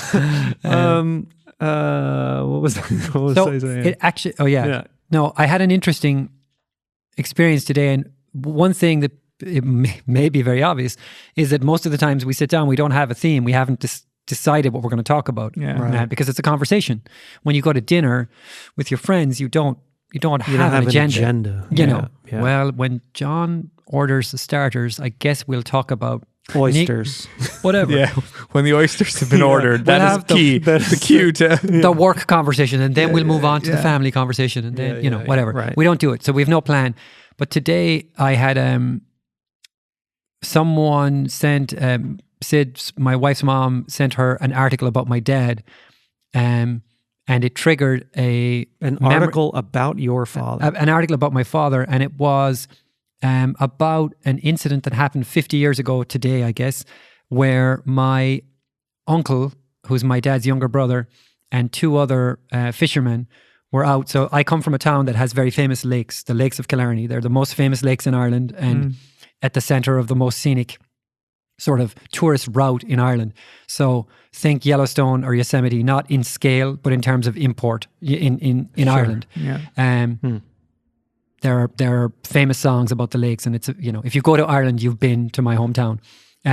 So the lakes are very famous, and my dad and all his family are fishermen on the lakes, as a hobby, not as a career. And so anyway, his brother and two of his friends went out on the lake, and a giant storm. Their boat engine broke. There was a giant storm. Their oars got lost, and they were lost on the lake and feared dead in the middle of a very bad storm. And the article was about the search for them, and the sort of, in a small town 50 years ago, the sort of that was it. That was the world. 3 people from the community are missing, and we're all looking, right? So people are scouring the shore of the lake looking for a washed up boat or body, and people who would have the stomach to get out in the water were doing that. But anyway, my dad was the person who found them the next morning, stranded on an island and uninhabited. All the islands are uninhabited. But it brought to mind, I was thinking about my dad and being so far from him. I'm 5,000 miles from my family and have been for 10 years. And now with COVID, there's like, I can't go home, right? More or less. And it brought to mind, I was like, oh, that's part of my dad's legacy. It's like in my hometown, there are people today reading that article, and it's kind of a little bit folklore, and it's part of my dad's legacy. And it brought to mind the comment I just made earlier, which is my changing relationship with words and ideas because of this podcast, and how the word legacy meant something different to me before I sat down at this table with you guys than it does now. And so I guess all that to say that it was like a little marker of a kind of progress or a kind of change, but also for me, it sort of made me want to revisit the word legacy, because my relationship has changed to it, or it had a sort of discomfort. I had around discomfort the and concept? a negative connotation, and deep. And you did what you do and sort of pushed me, and we're like, well, what's the fucking problem? Like it just means the sort of whatever you said at the time, but it was anyway. That's how that was like the little story of the thought in my mind. That all took 10 seconds to scan the article and have that thought about how it relates to the podcast and today. But I was thinking about legacy and thinking about what it means to have a legacy, and to another thread that we pulled on during one of our conversations was this idea. I think I mentioned the idea of doing needless work. So the Sisyphus legend of just you're pushing the rock up and the rock rolls down, and you push it up and it rolls down and you push it up, and it's useless. It's effectively you're working hard, but there's no outcome, right? And so just teasing that out, like what's the output of our work? What is our legacy? What does it matter if we've changed a bunch of rooms or mixed a bunch of records or made a bunch of friends? Like how are you guys thinking about that now? It's a really great question. Is it too general? I don't know. Not. No, it's not. I'm just not thinking about it. Yeah. In that way. I haven't been either. Yeah. That's why it struck me today as a moment. It's like, oh, I think I have this subconscious, this framework with which I approach everything that has to do with trying to seek benefit for myself and the people around me and the people beyond that. And, you know, it's all these levels of consideration, you know. Is this good for me? Is this good for my family? Is this good for me and my friends? And is this good for the people I work with? It's like we're always negotiating and testing our desires against consequences for ourselves and the people we love, you know, and the people we care about, with which, you know, again, the concentric circles could be your people you work with, your company, the town you live in, the county, the state, country, the world, you know. It should ultimately include everyone that exists. Anything that is capable of suffering, you know, you should care about on some level. And it's and you're always balancing self-interest with group interest. You know, I think it's sort of just an underlying thing that's built into the system of how I approach existence. That makes sense. The word legacy makes me uncomfortable, or has historically, because I mean, I'm a pretty think small type person. Like I can't even imagine that people have any interest in what I'm saying most of the time, you know? So when someone wants to listen, I'm like, oh, that's really nice that you want to go to dinner and listen to me speak, and you think I'm funny or cool or whatever you think I am. It's like, that's enough for me. Worth listening to. Yeah. Worth listening to, worth being around. Like, that's enough. So the fact that we even have a podcast that maybe, like, I don't know, we had 104 downloads on the first, right? What was that? That was sick. Yeah. I was like, I don't know what good metrics for podcasts are. That sounded sick to me. Like, what, you know? Yeah. So I'm a fairly small thinker in a sense where I think big for a small amount of like access points, familial and friendly. Like, I want what's best, like Spider was saying. Like, I do a meta practice, and I think outwardly about people that I don't really know, but I might see crossing the street. And like, I want the best for all humans as possible. But I've never thought that big. And it gives me some freedom. It gives me freedom to not always think that there can be more. And that's something that that I think would behoove a lot of humans to find contentment and be satisfied and find satisfaction in contentment. That's the difference. The distinction there is satisfaction versus happiness. You can be happy and not satisfied. I don't think you can be satisfied and not happy. And I'm doing my practice. So thinking about legacy is like, well, I can't think about a legacy until I'm satisfied or until I find proper satisfaction. I'm already genuinely pretty happy. I have like a very foundational, like 6 to 7 on a scale of 1 to 10 happiness, I always say. There are some people that are just elated all the time. And like, that's not me. I'm enthusiastic. I can be charismatic. I can be fun, but I'm a 6 to 7. Upbeat. Yeah, but. Generally upbeat, but. So the legacy thing doesn't yet really equate as, I don't even think it's necessary. But then you think of like what the legacy means. Like, well, what did you leave behind? Yeah, I think it's powerful. You know, I think it can have power. I'm like, well, okay, let's think art wise, impact on other aspiring music makers. By default, if I do well for a 5-decade career, which hopefully I'll uphold, I will by default have some impact and a small niche legacy. And that is substantial enough for me. And then if a family falls into that, which is not a priority in my existence, then that's another leg of the legacy. And that sounds great. So any legacy sounds great to me. So it's a really small version of what of big possibilities. The legacy is reverb. Go further. How many seconds? We live this lifetime. Is it a plate? And the legacy is like the echoes of our life. It's of our lifetime. Sure.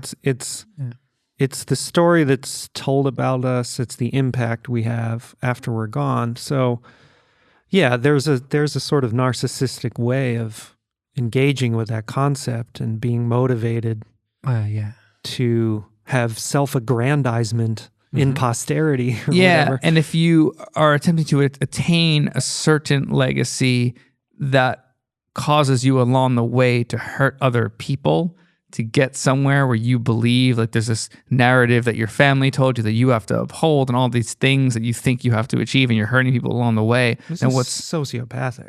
yes. Yeah. That's the extreme end of that for sure. Yeah. Yeah.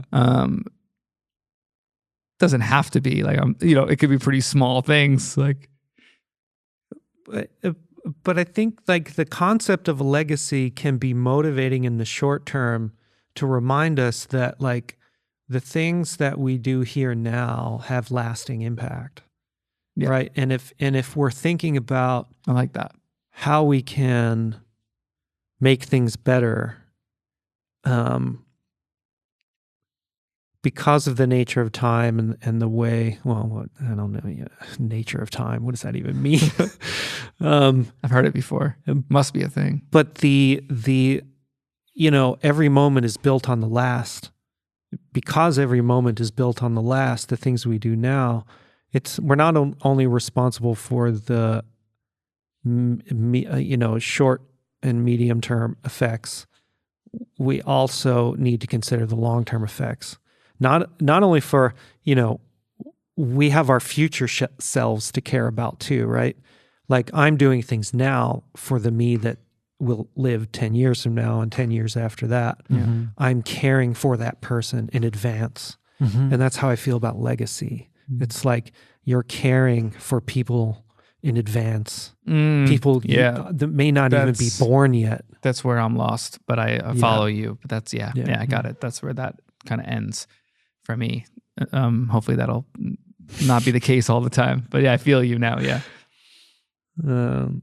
Super interesting.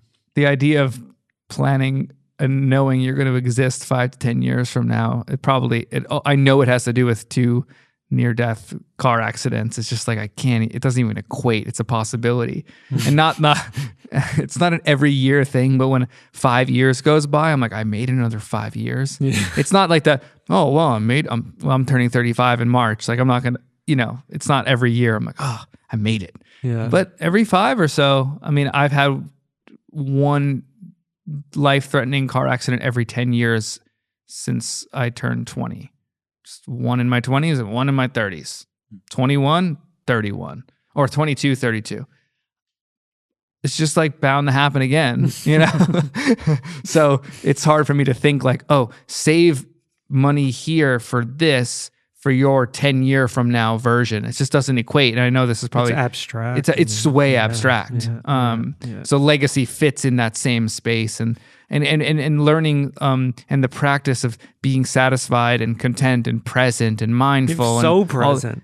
It's too much to a degree. So it's like, okay, I'm an extremist. Like I you put don't my want to head, reflect too much on the past, and it's hard to imagine the future. So of course, I'm just going to live now. Live right now. Yeah. But there's value in both sides of that, and I don't know where I stand on that. I'm a pretty extreme present, and I don't want to be. So hearing what you're saying now makes a lot of sense, and I'm going to be thinking about, like Rory talks about, I'm going to be thinking about this all week now. That perspective is something that I don't spend much time on, and I think it's very valuable, and especially with the conversation pre-microphone, pre-recording that we were talking about some investment stuff. It's like, well, then what's the point of even thinking about that if you don't think you're going to be around in 10 years to reap the benefits of, it doesn't make any sense. Is it hard to imagine the future? Is it just not there? It's just not there. That's very interesting. It never has, though. It's not like it hasn't changed. And I think it has to do with lights flashing before my eyes and then crashing into a tree or a car, and like these PTSDs that really do exist, that really everything else goes away when I mix. So that's why I'm so focused in the mix state and flow state, and I'm good at that, Yeah. So the present is the easiest It to could be be in. like that without the accidents too. It could just be your sort of neurological wiring, It's really interesting. Yeah, I don't know. I'm sure there's a you doctor imagine that can you talk imagine me through yourself this one. like if I say, hey, close your eyes, picture yourself in 10 years. I laugh. Where are you? I cackle. Where are you? What are you wearing? Who's around you? I'm going to do it. I'm doing it right now.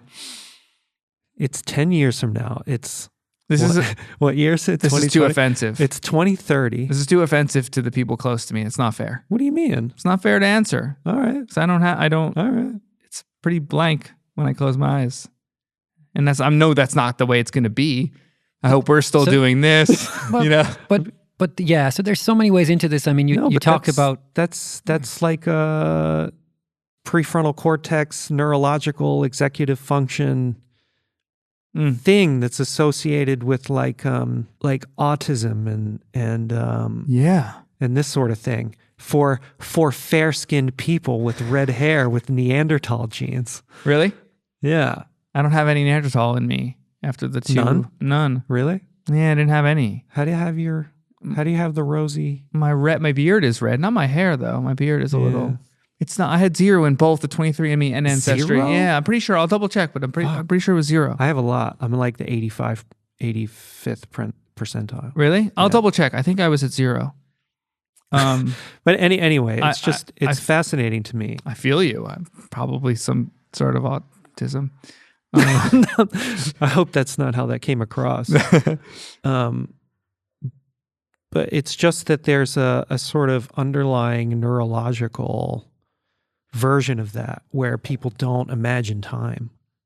Don't imagine time, yeah. I mean,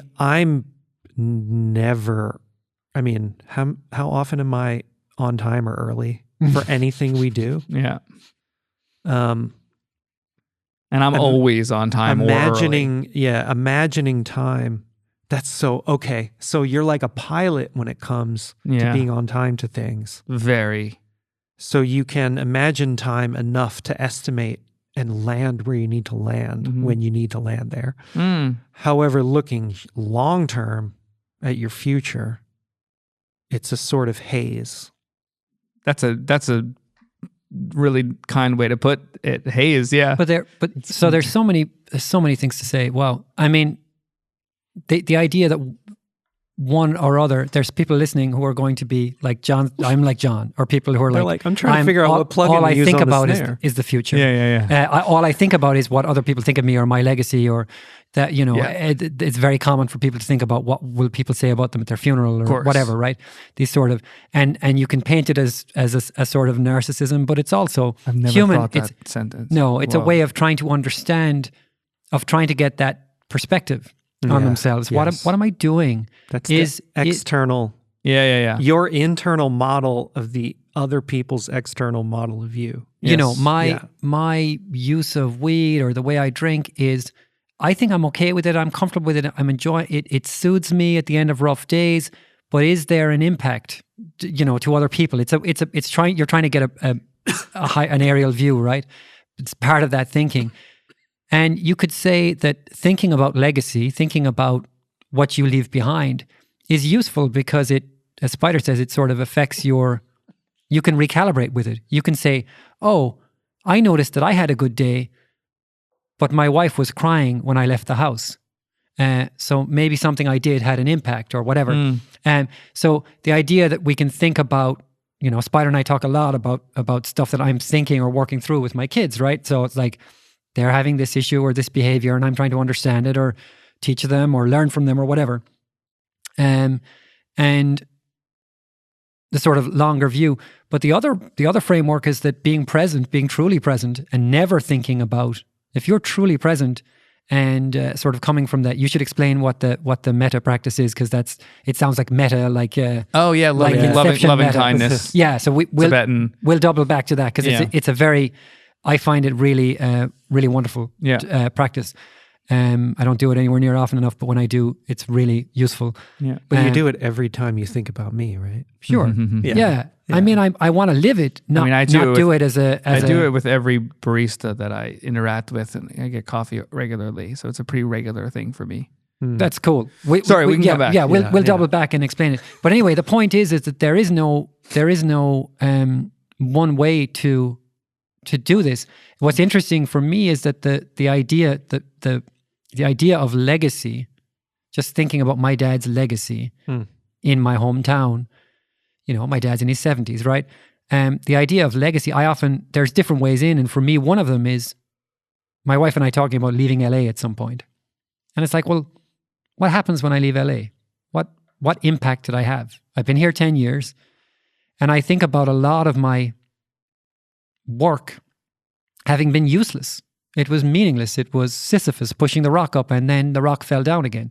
I solved a problem, and someone created another problem the next day, and then there's other things I did that have meaning, that were useful and meaningful and have value. Not necessarily that someone will give a speech at my funeral about it, but that it changed the course of their day or their work or their relationship with themselves. So when I think about my legacy, which is really funny to say, when I think about one day leaving LA, I think about, well, between here and then, I would like to do much more of the latter, of making meaningful use of my time rather than to push the rock up and let it fall back down the hill. And I, that's one of the reasons I work for myself now, is because I have much more control of you're trying to set the arrow in the right direction. I mean, that's, Yeah, and I get to pick whether there are lots of things people want me to do, and I get to pick which ones I do, and I can hold them up against this standard of, is this something that I'll be glad I use my time for? Yeah. So yeah. You've adopted the Tristan Harris. Tristan? Yeah, the Tristan Harris, his framework for how the rating systems for apps should work, where they are rated on their whether or not people felt like they used their time valuably. Did he talk about that on Rogan? Yeah, he's been talking about it for That's a specific one, because Rogan got that out of him recently, because they were talking about the Apple podcast specific, that it's kind of I think he talked about it on the Sam Harris podcast. Okay, I must have missed it on that. Okay. I thought that was he brought it up. He brought it up recently. Yeah, very recently. Yeah. That's really interesting. Yeah. Whether or not after the fact you feel like it was worth the time you spent. Yeah. Yeah. I think it's a good question to ask good yourself. metric.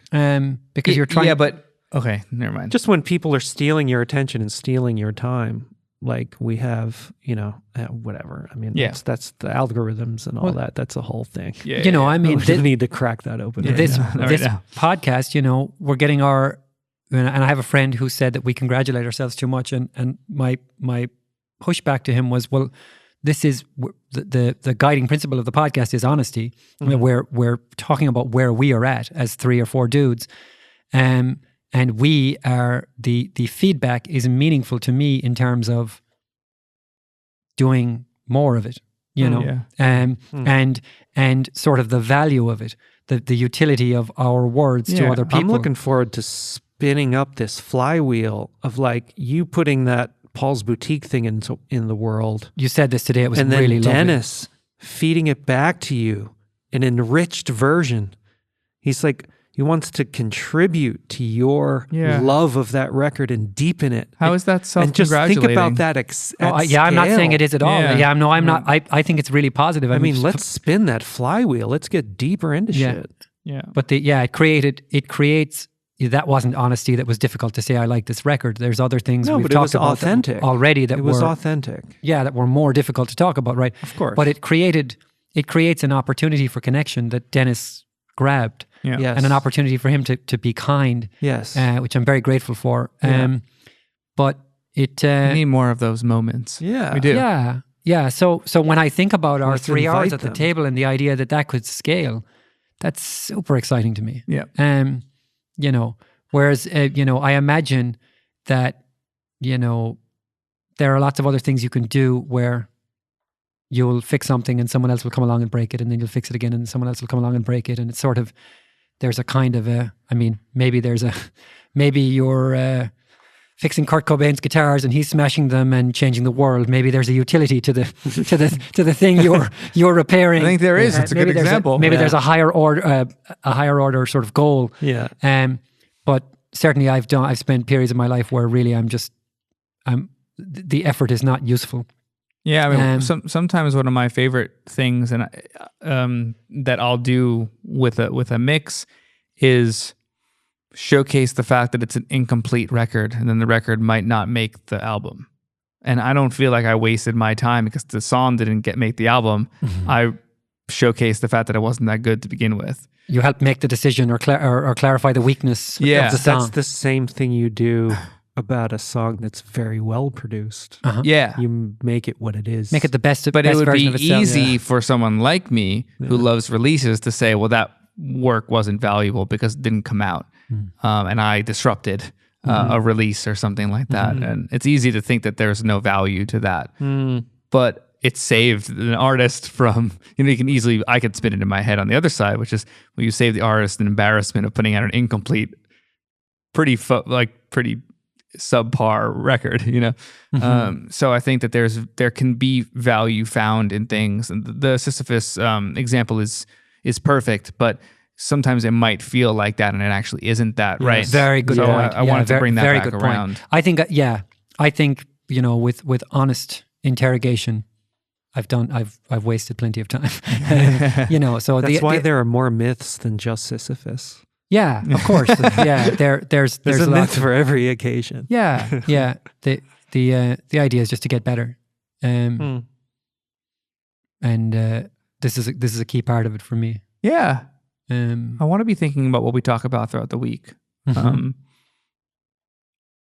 I want to do our homework. I think it's when I listened back to a couple of the first 4 that we dropped, because I just got such a kick off hearing our voices on Apple Podcasts. Yeah. It's like being on. Are we self-congratulating now? Like being on the radio. Exactly. Now I'm sensitive. I completely am self-congratulating all of us.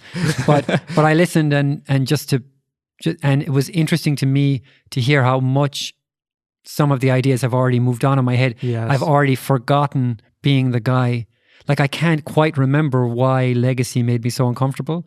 And I think the word legacy, and I think it was because the idea that I might not achieve my potential made me very sad and very uncomfortable. And sort of making contact with that is like, let's not, that word is, that's what, the library at Harvard? Like, fuck off with your like legacy thing, like the O'Flaherty library, like that, you sort of push it away in this kind of petulant teenage way instead of sort of thinking about what it means to affect people, what it means that if you're the pebble and you hit the water, the waves,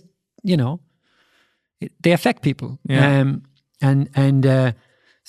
but it's interesting to me how tenuous my grasp is of where I was at. You sort of, once you update the software, you don't remember what the old operating system was like, or what it was like to process via it. Yeah. What was it like to be a guy that didn't use the word diverge every third sentence?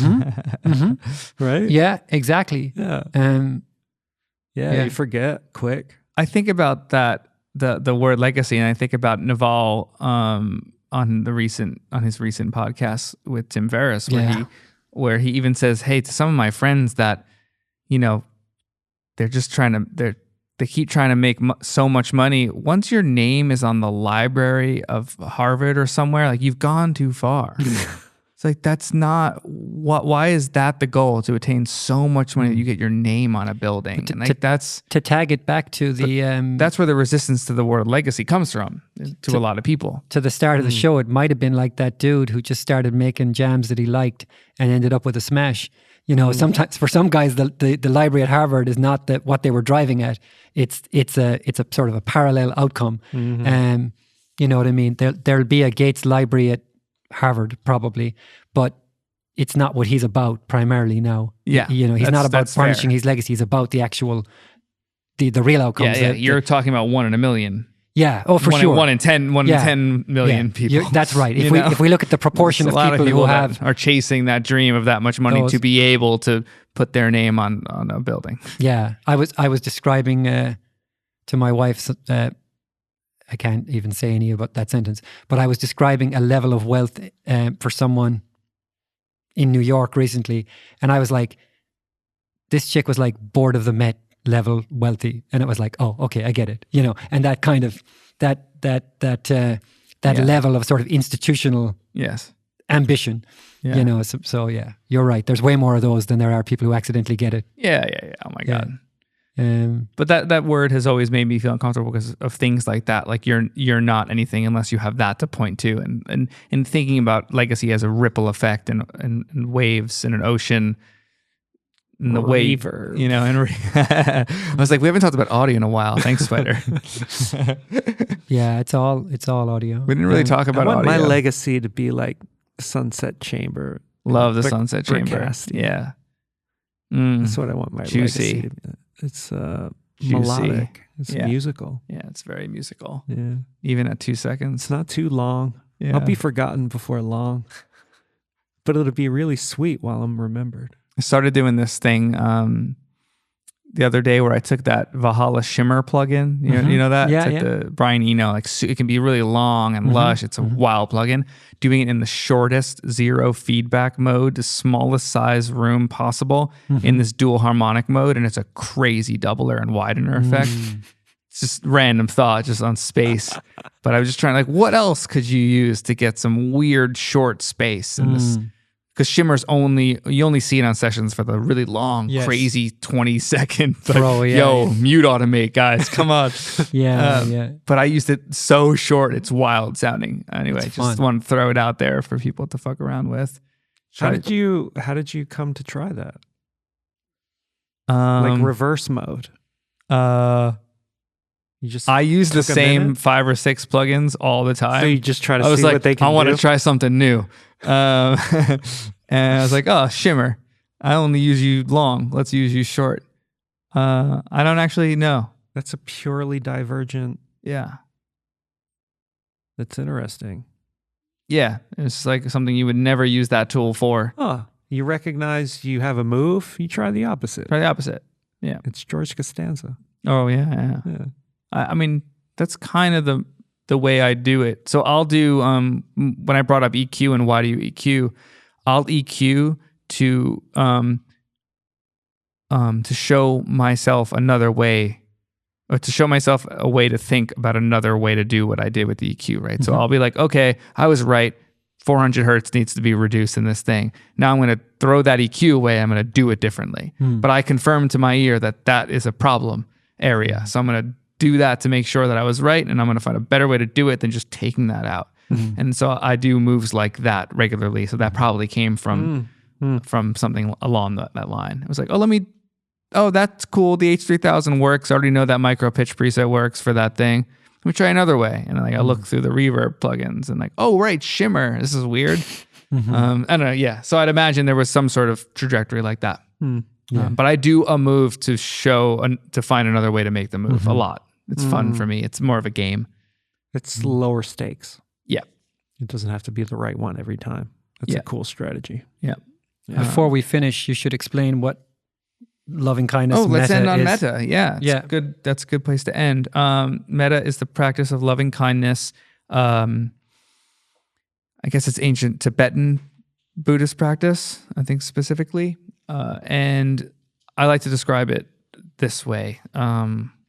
You take someone that you have a very, very uncompromised relationship with, someone you know dearly, and have zero friction with this person. You have unconditional, everlasting love. A sibling, just a loved one, best friend, anybody, and you simply wish them well. You can say anything you want. I hope you don't suffer today.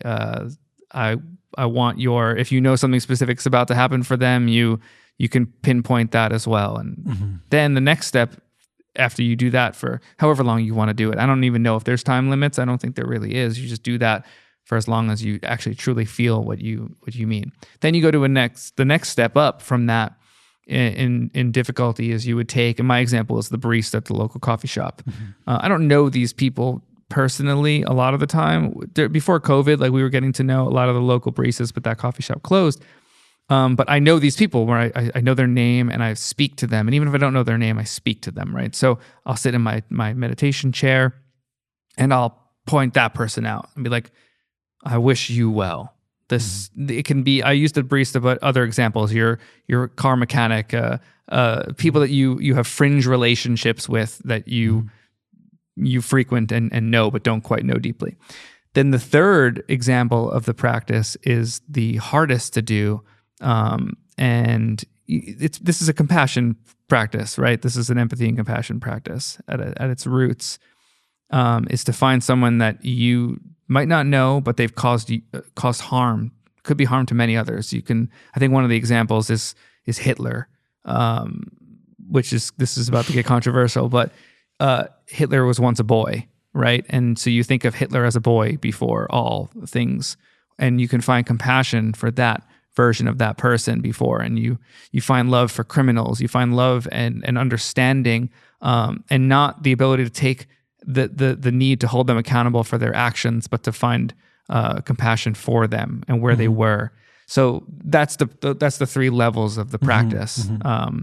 And what that does, at least for me, I can't even think of anybody in the world that I hate, right? Like I have no hatred towards anybody, because hate is a deeply unnecessary use of my intellectual bandwidth, right? So why need to hate? I can distrust and not be willing to provide, the offerings of myself to these. Distrust is not hate. Yeah, distrust is not hate. Yeah. So that's I guess that would be an outcome that you'd potentially want from the practice. Yeah, that's how I view it, and that's how I practice it. Well, I didn't actually learn it. Like how to do it? No. I mean, I intuited a way of doing it that it's dawning on me now, but it was like 6-7 years ago. I started doing this concentric circles version of this, where you think about, actually it was Daniel Siegel from UCLA. He's written some very interesting books on parenting, Ruairi, that I think you should get into, actually, come to think of it. But he's also part of this group called the Mindsight Institute at UCLA, and it's mindfulness for kids, and they're doing a lot of good work. But he had a therapist of mine recommended I try meditations that guided meditations from him from his website. And in it, his version of it is this concentric circles thing. And I started doing it. So you think about the people closest to you, and then it's a recording of a group therapy session. And he's like, then you think about all the people in your town, and in the county you live, and then the state that you live, and in your country, and in all the world. And like, it just, it brings that core compassion that is so easy to access with the people closest to us, and connects it to people we've never met, like people who are just being born right now, people who aren't even born yet. And you're just bringing your imagination from that deep compassion you have for the people you're close to, and just wrapping it around mankind. Yeah, I think the Sam Harris's practice in the specific to pinpoint is to, like, he'll say, when you bring a person that has caused you harm, like, understand the feeling you got from even the thought of that person, and forgive that person, and wish them well. So you can, because a lot of people hold grudges and anger this is towards. An advanced move. Yeah, it's a bit more advanced. It's very uncomfortable. And I have quite a few people in my early childhood that caused me a lot of pain that I've sat with at this chair over here and been like, oh, he's addicted to heroin now, sadly. Like, he didn't know any better. Like, he didn't wind up. None of us knew better. None of us knew any better. I feel terrible for this person. So the practice is it's unparalleled. There's something else like it. I mean, I guess you can equate it to prayer to some degree. I think people people do that. I think it's a version of that. Yeah. I find myself resistant to that analogy because it seems a bit more worldly than like what you were talking about with concentric circles and expanding compassion and wrapping it around mankind, versus like praying for your sister. You know, it's like if we've depending on where you're at as a listener with some of the words we've used, if we've kind of made you feel, if we like practice, if words like practice or prayer or things like that have triggered you, and you're kind of thinking, this is not my wheelhouse. You know, I will say that of all of the meditation practices that I've done, and I'm not any kind of I haven't got extensive experience, but doing courses and in-person courses with people and apps and whatnot, the metta practice is probably the easiest. It is very easy to think of your grandma and hold her face in your mind and just say, I love you. I love you. I love you. Super easy. So I would say, don't consider it, because it's a very easy way in, and you'll kind of find this slow sort of smile creeping over your face after 10 minutes of doing it. If and the thing is, you can think about work and then just come back to I love you. Yeah. And it's super easy. Who doesn't love their nana? You know what I mean? Or whatever. No, so it's one of the easiest ones to get into that, because I'm aware that some of the words, if you're outside of that scene. Well, if enough of our community and our friends are interested in meditation, I mean, it seems like an inevitable thing that eventually we'll have to put some sort of thing together to explore it and to introduce people to it, because it's too relevant to the whole audio engineering thing. Yeah. It's too beneficial. Yeah.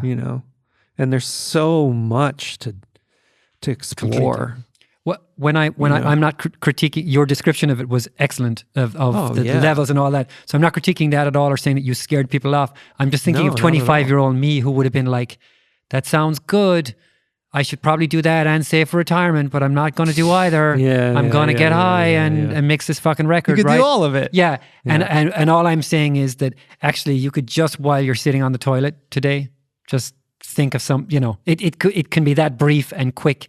And easy. It's worth looking into. So we actually, before we went to just round it off, before we went into you asking for the description, when you first brought it up, and I said I do it with every barista. I do it when I'm in the coffee shop, when they're getting the espresso. It's easy to integrate. It's really easy to integrate. I'm like, I hope their day's great. That's the I love you thing you're pointing out. I haven't heard that one. I didn't know that's. I didn't know the I love you is a thing, as much as wishing well upon.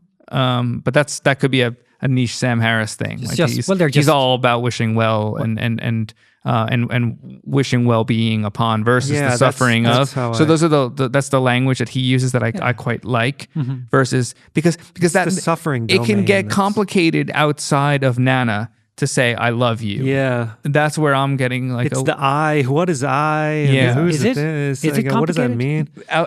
To love everyone. I do. Yeah. I do at a very fundamental scale. I love everybody and everything. That's the point. That's what I'm driving at. It's really, they're just words for But what the does same love mean? And that's why I find it more direct to focus on the well-being. The well-being.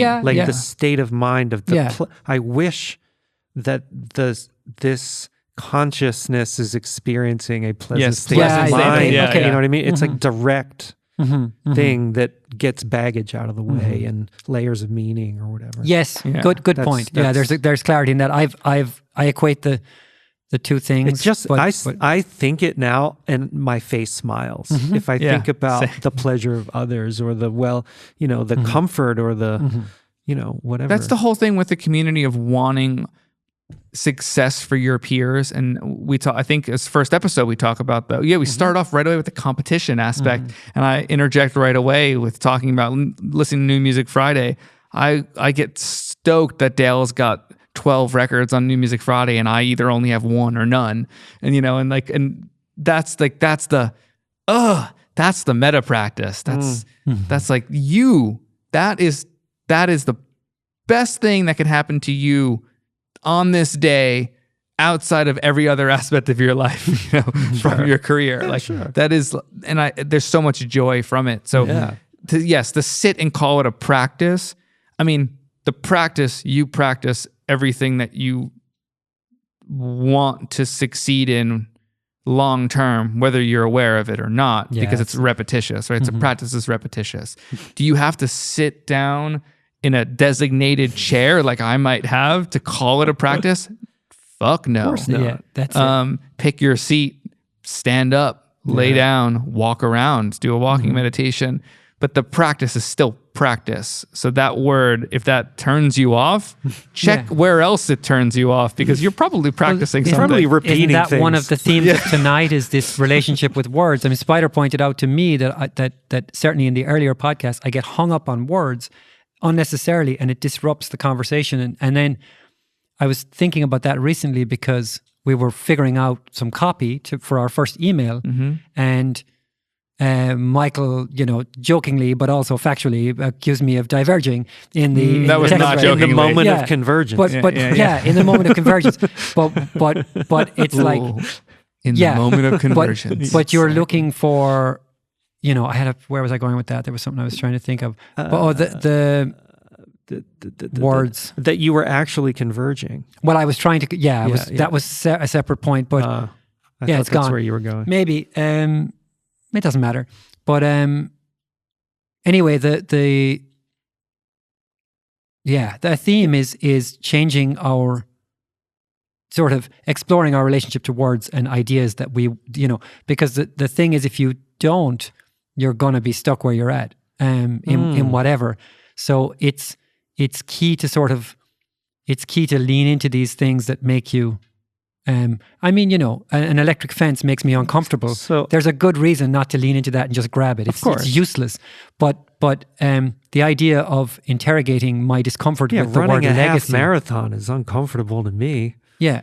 But there are some obvious benefits there could be. to doing it. There could be. So, that's a theme here, I think, for all of us, Yeah, I sadly don't have as deep and wide of a vocabulary that I wish I would have had at this point of life. So the word choices that I want to use, I want to be as deliberate and understandable as possible in all aspects of life. So I'm really kind of becoming more this year specifically a stickler on word choice and language.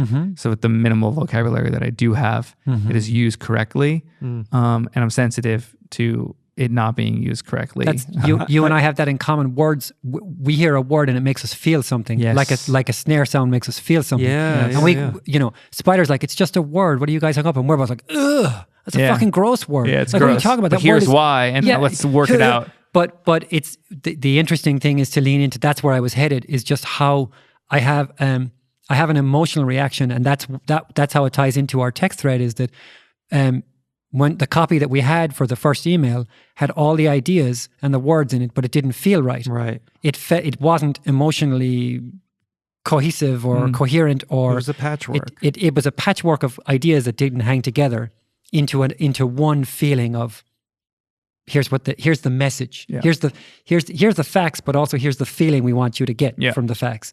Here's how we're feeling. Now you have it. Yeah. We had a lot of ideas, but not, so that's why I was pushing. Yeah. Not because I wanted to be doing it at 12:30 with you guys, or any of us wanted to, Because you were trying. I was trying to deliver disruptive. an EP. Yeah, I was no. trying to deliver something. EPs, trying to drop EPs. Yeah. But I think you Spider are better at sort of detaching from the emotional reaction to words, and so you'll. I mean, I recognize them and experience them. Yeah.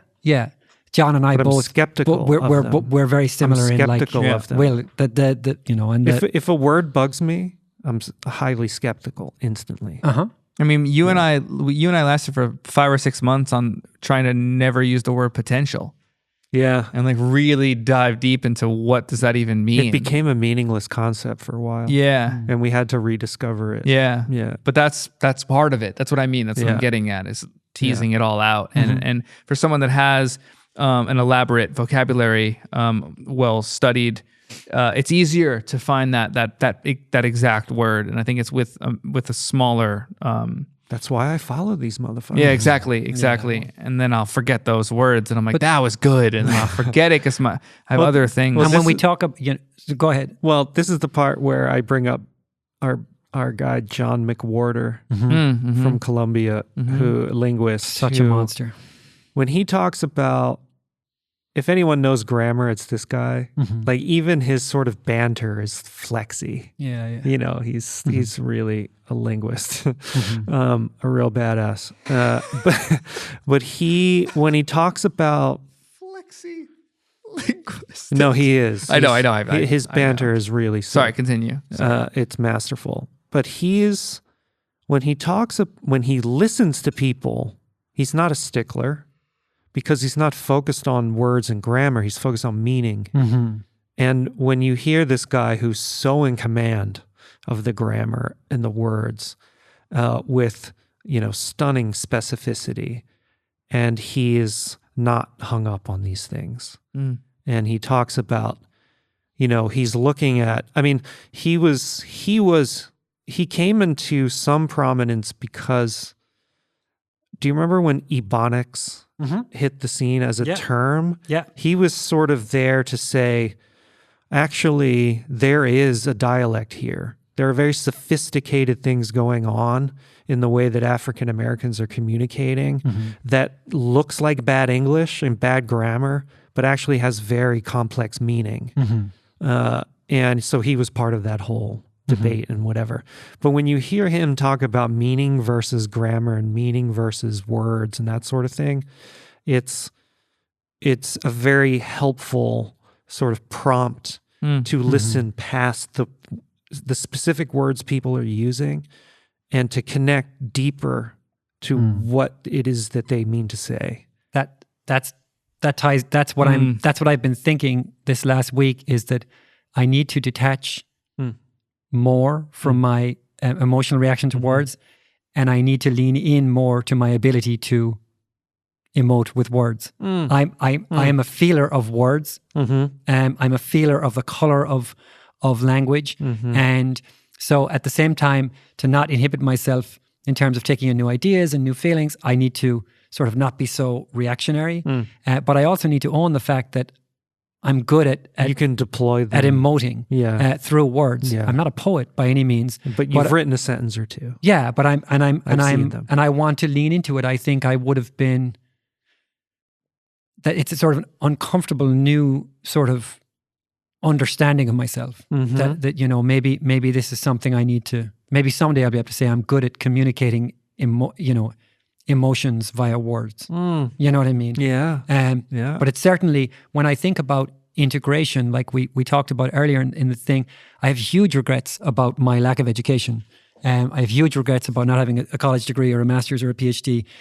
All of our heroes, our intellectual heavyweight heroes, I envy their education. Their accomplishments. I envy their ability to pull reference points from mythology and you're joking that there's many more myths. I don't know them. I didn't study them. And I don't have time now to dig in, right? So, but maladaptive or no, I evolved or I like a stone in the river. I'm shaped by the experience of not having that education. Yes. And now the job is to integrate that and make it useful. Yeah.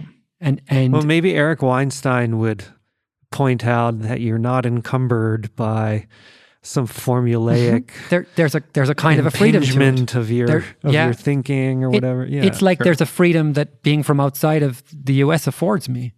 There's a it limits me and it empowers me. So that sort of trade-off, that dual idea, it's sort of applying to everything. So that's where my mind is at the moment. Yeah, I like that. That's really helpful. I'm thinking about that a lot this week. I'm having a hard time letting go of certain words. So I know that if I and to put a point in what Spider said, I know that if I keep away from words that make me uncomfortable and consequently ideas that make me uncomfortable, I'm going to be stuck where I'm at. Yeah. Like it's not we often an interesting moment in a lot of conversations we have with clients is they're like, well, I'm just gonna mix some records and then I'll see where it goes. Maybe I'll have a hit. And Spider and I, will often, one or other of us will say, they don't happen by accident. Like the people who are at the top of the pile, it's very rare that they just sort of tumble into. It happens, but it's not the norm. Yeah. The people you want to be, there's deliberate moves at play here. You know what it is? The rungs on the ladder of my development have been new words. It's new words and terms. Yeah. I mean, I can't think of what's more fundamental to my growth. And I mean, obviously those words and terms are shared and with other people and all of that social incentive. I'm not saying that, but it's concept, because words are concepts and concepts are ways of understanding the world. And that's what I'm right on the edge of at the moment, is sort of understanding that linkage between concepts, words, and feelings. Because if it doesn't land emotionally for me, I mean, I'm not talking about an IKEA, fucking how to build your table.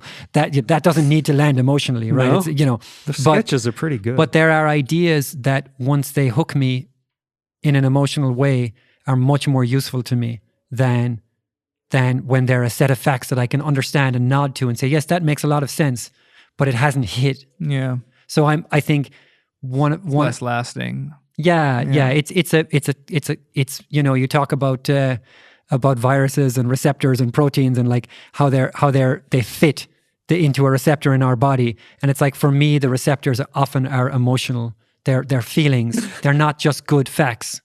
I'm just imagining your workbench at home and like schematics from some fucking transformer. That's exactly or what it something, looks like, and all this like this technical realm of yours, and all of that information and all that learning, and you're so drawn to it.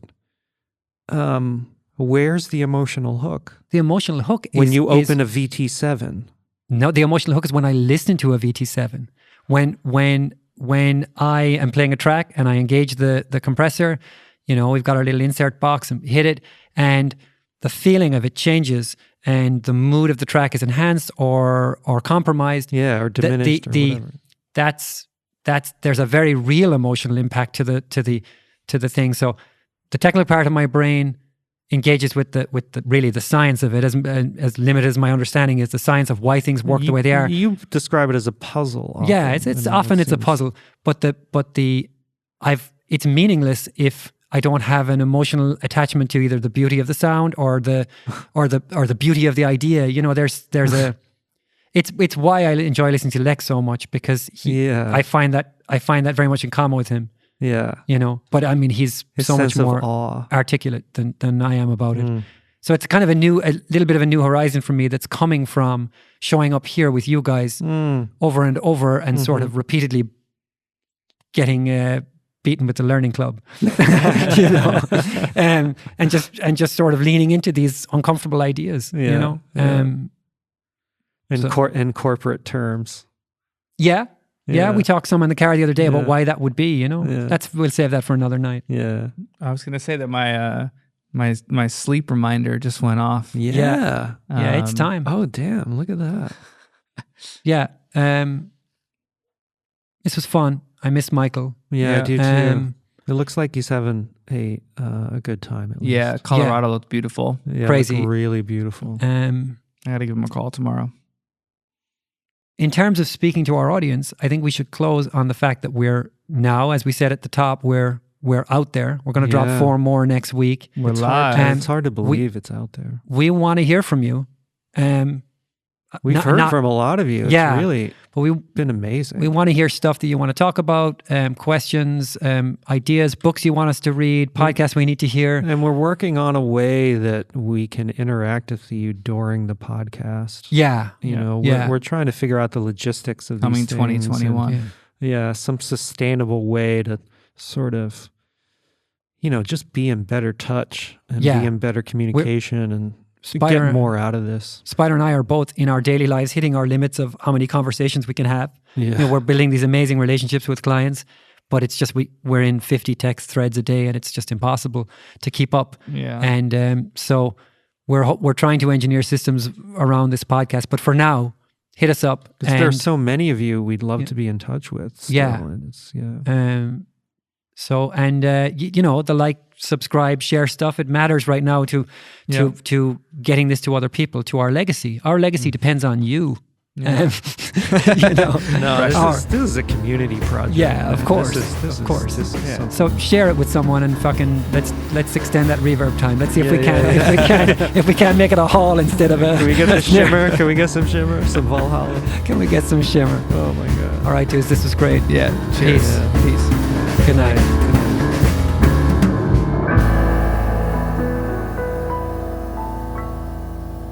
Conversations is produced and mixed by Dylan Seals. The Conversations theme was performed and recorded by the Hazelrigg brothers.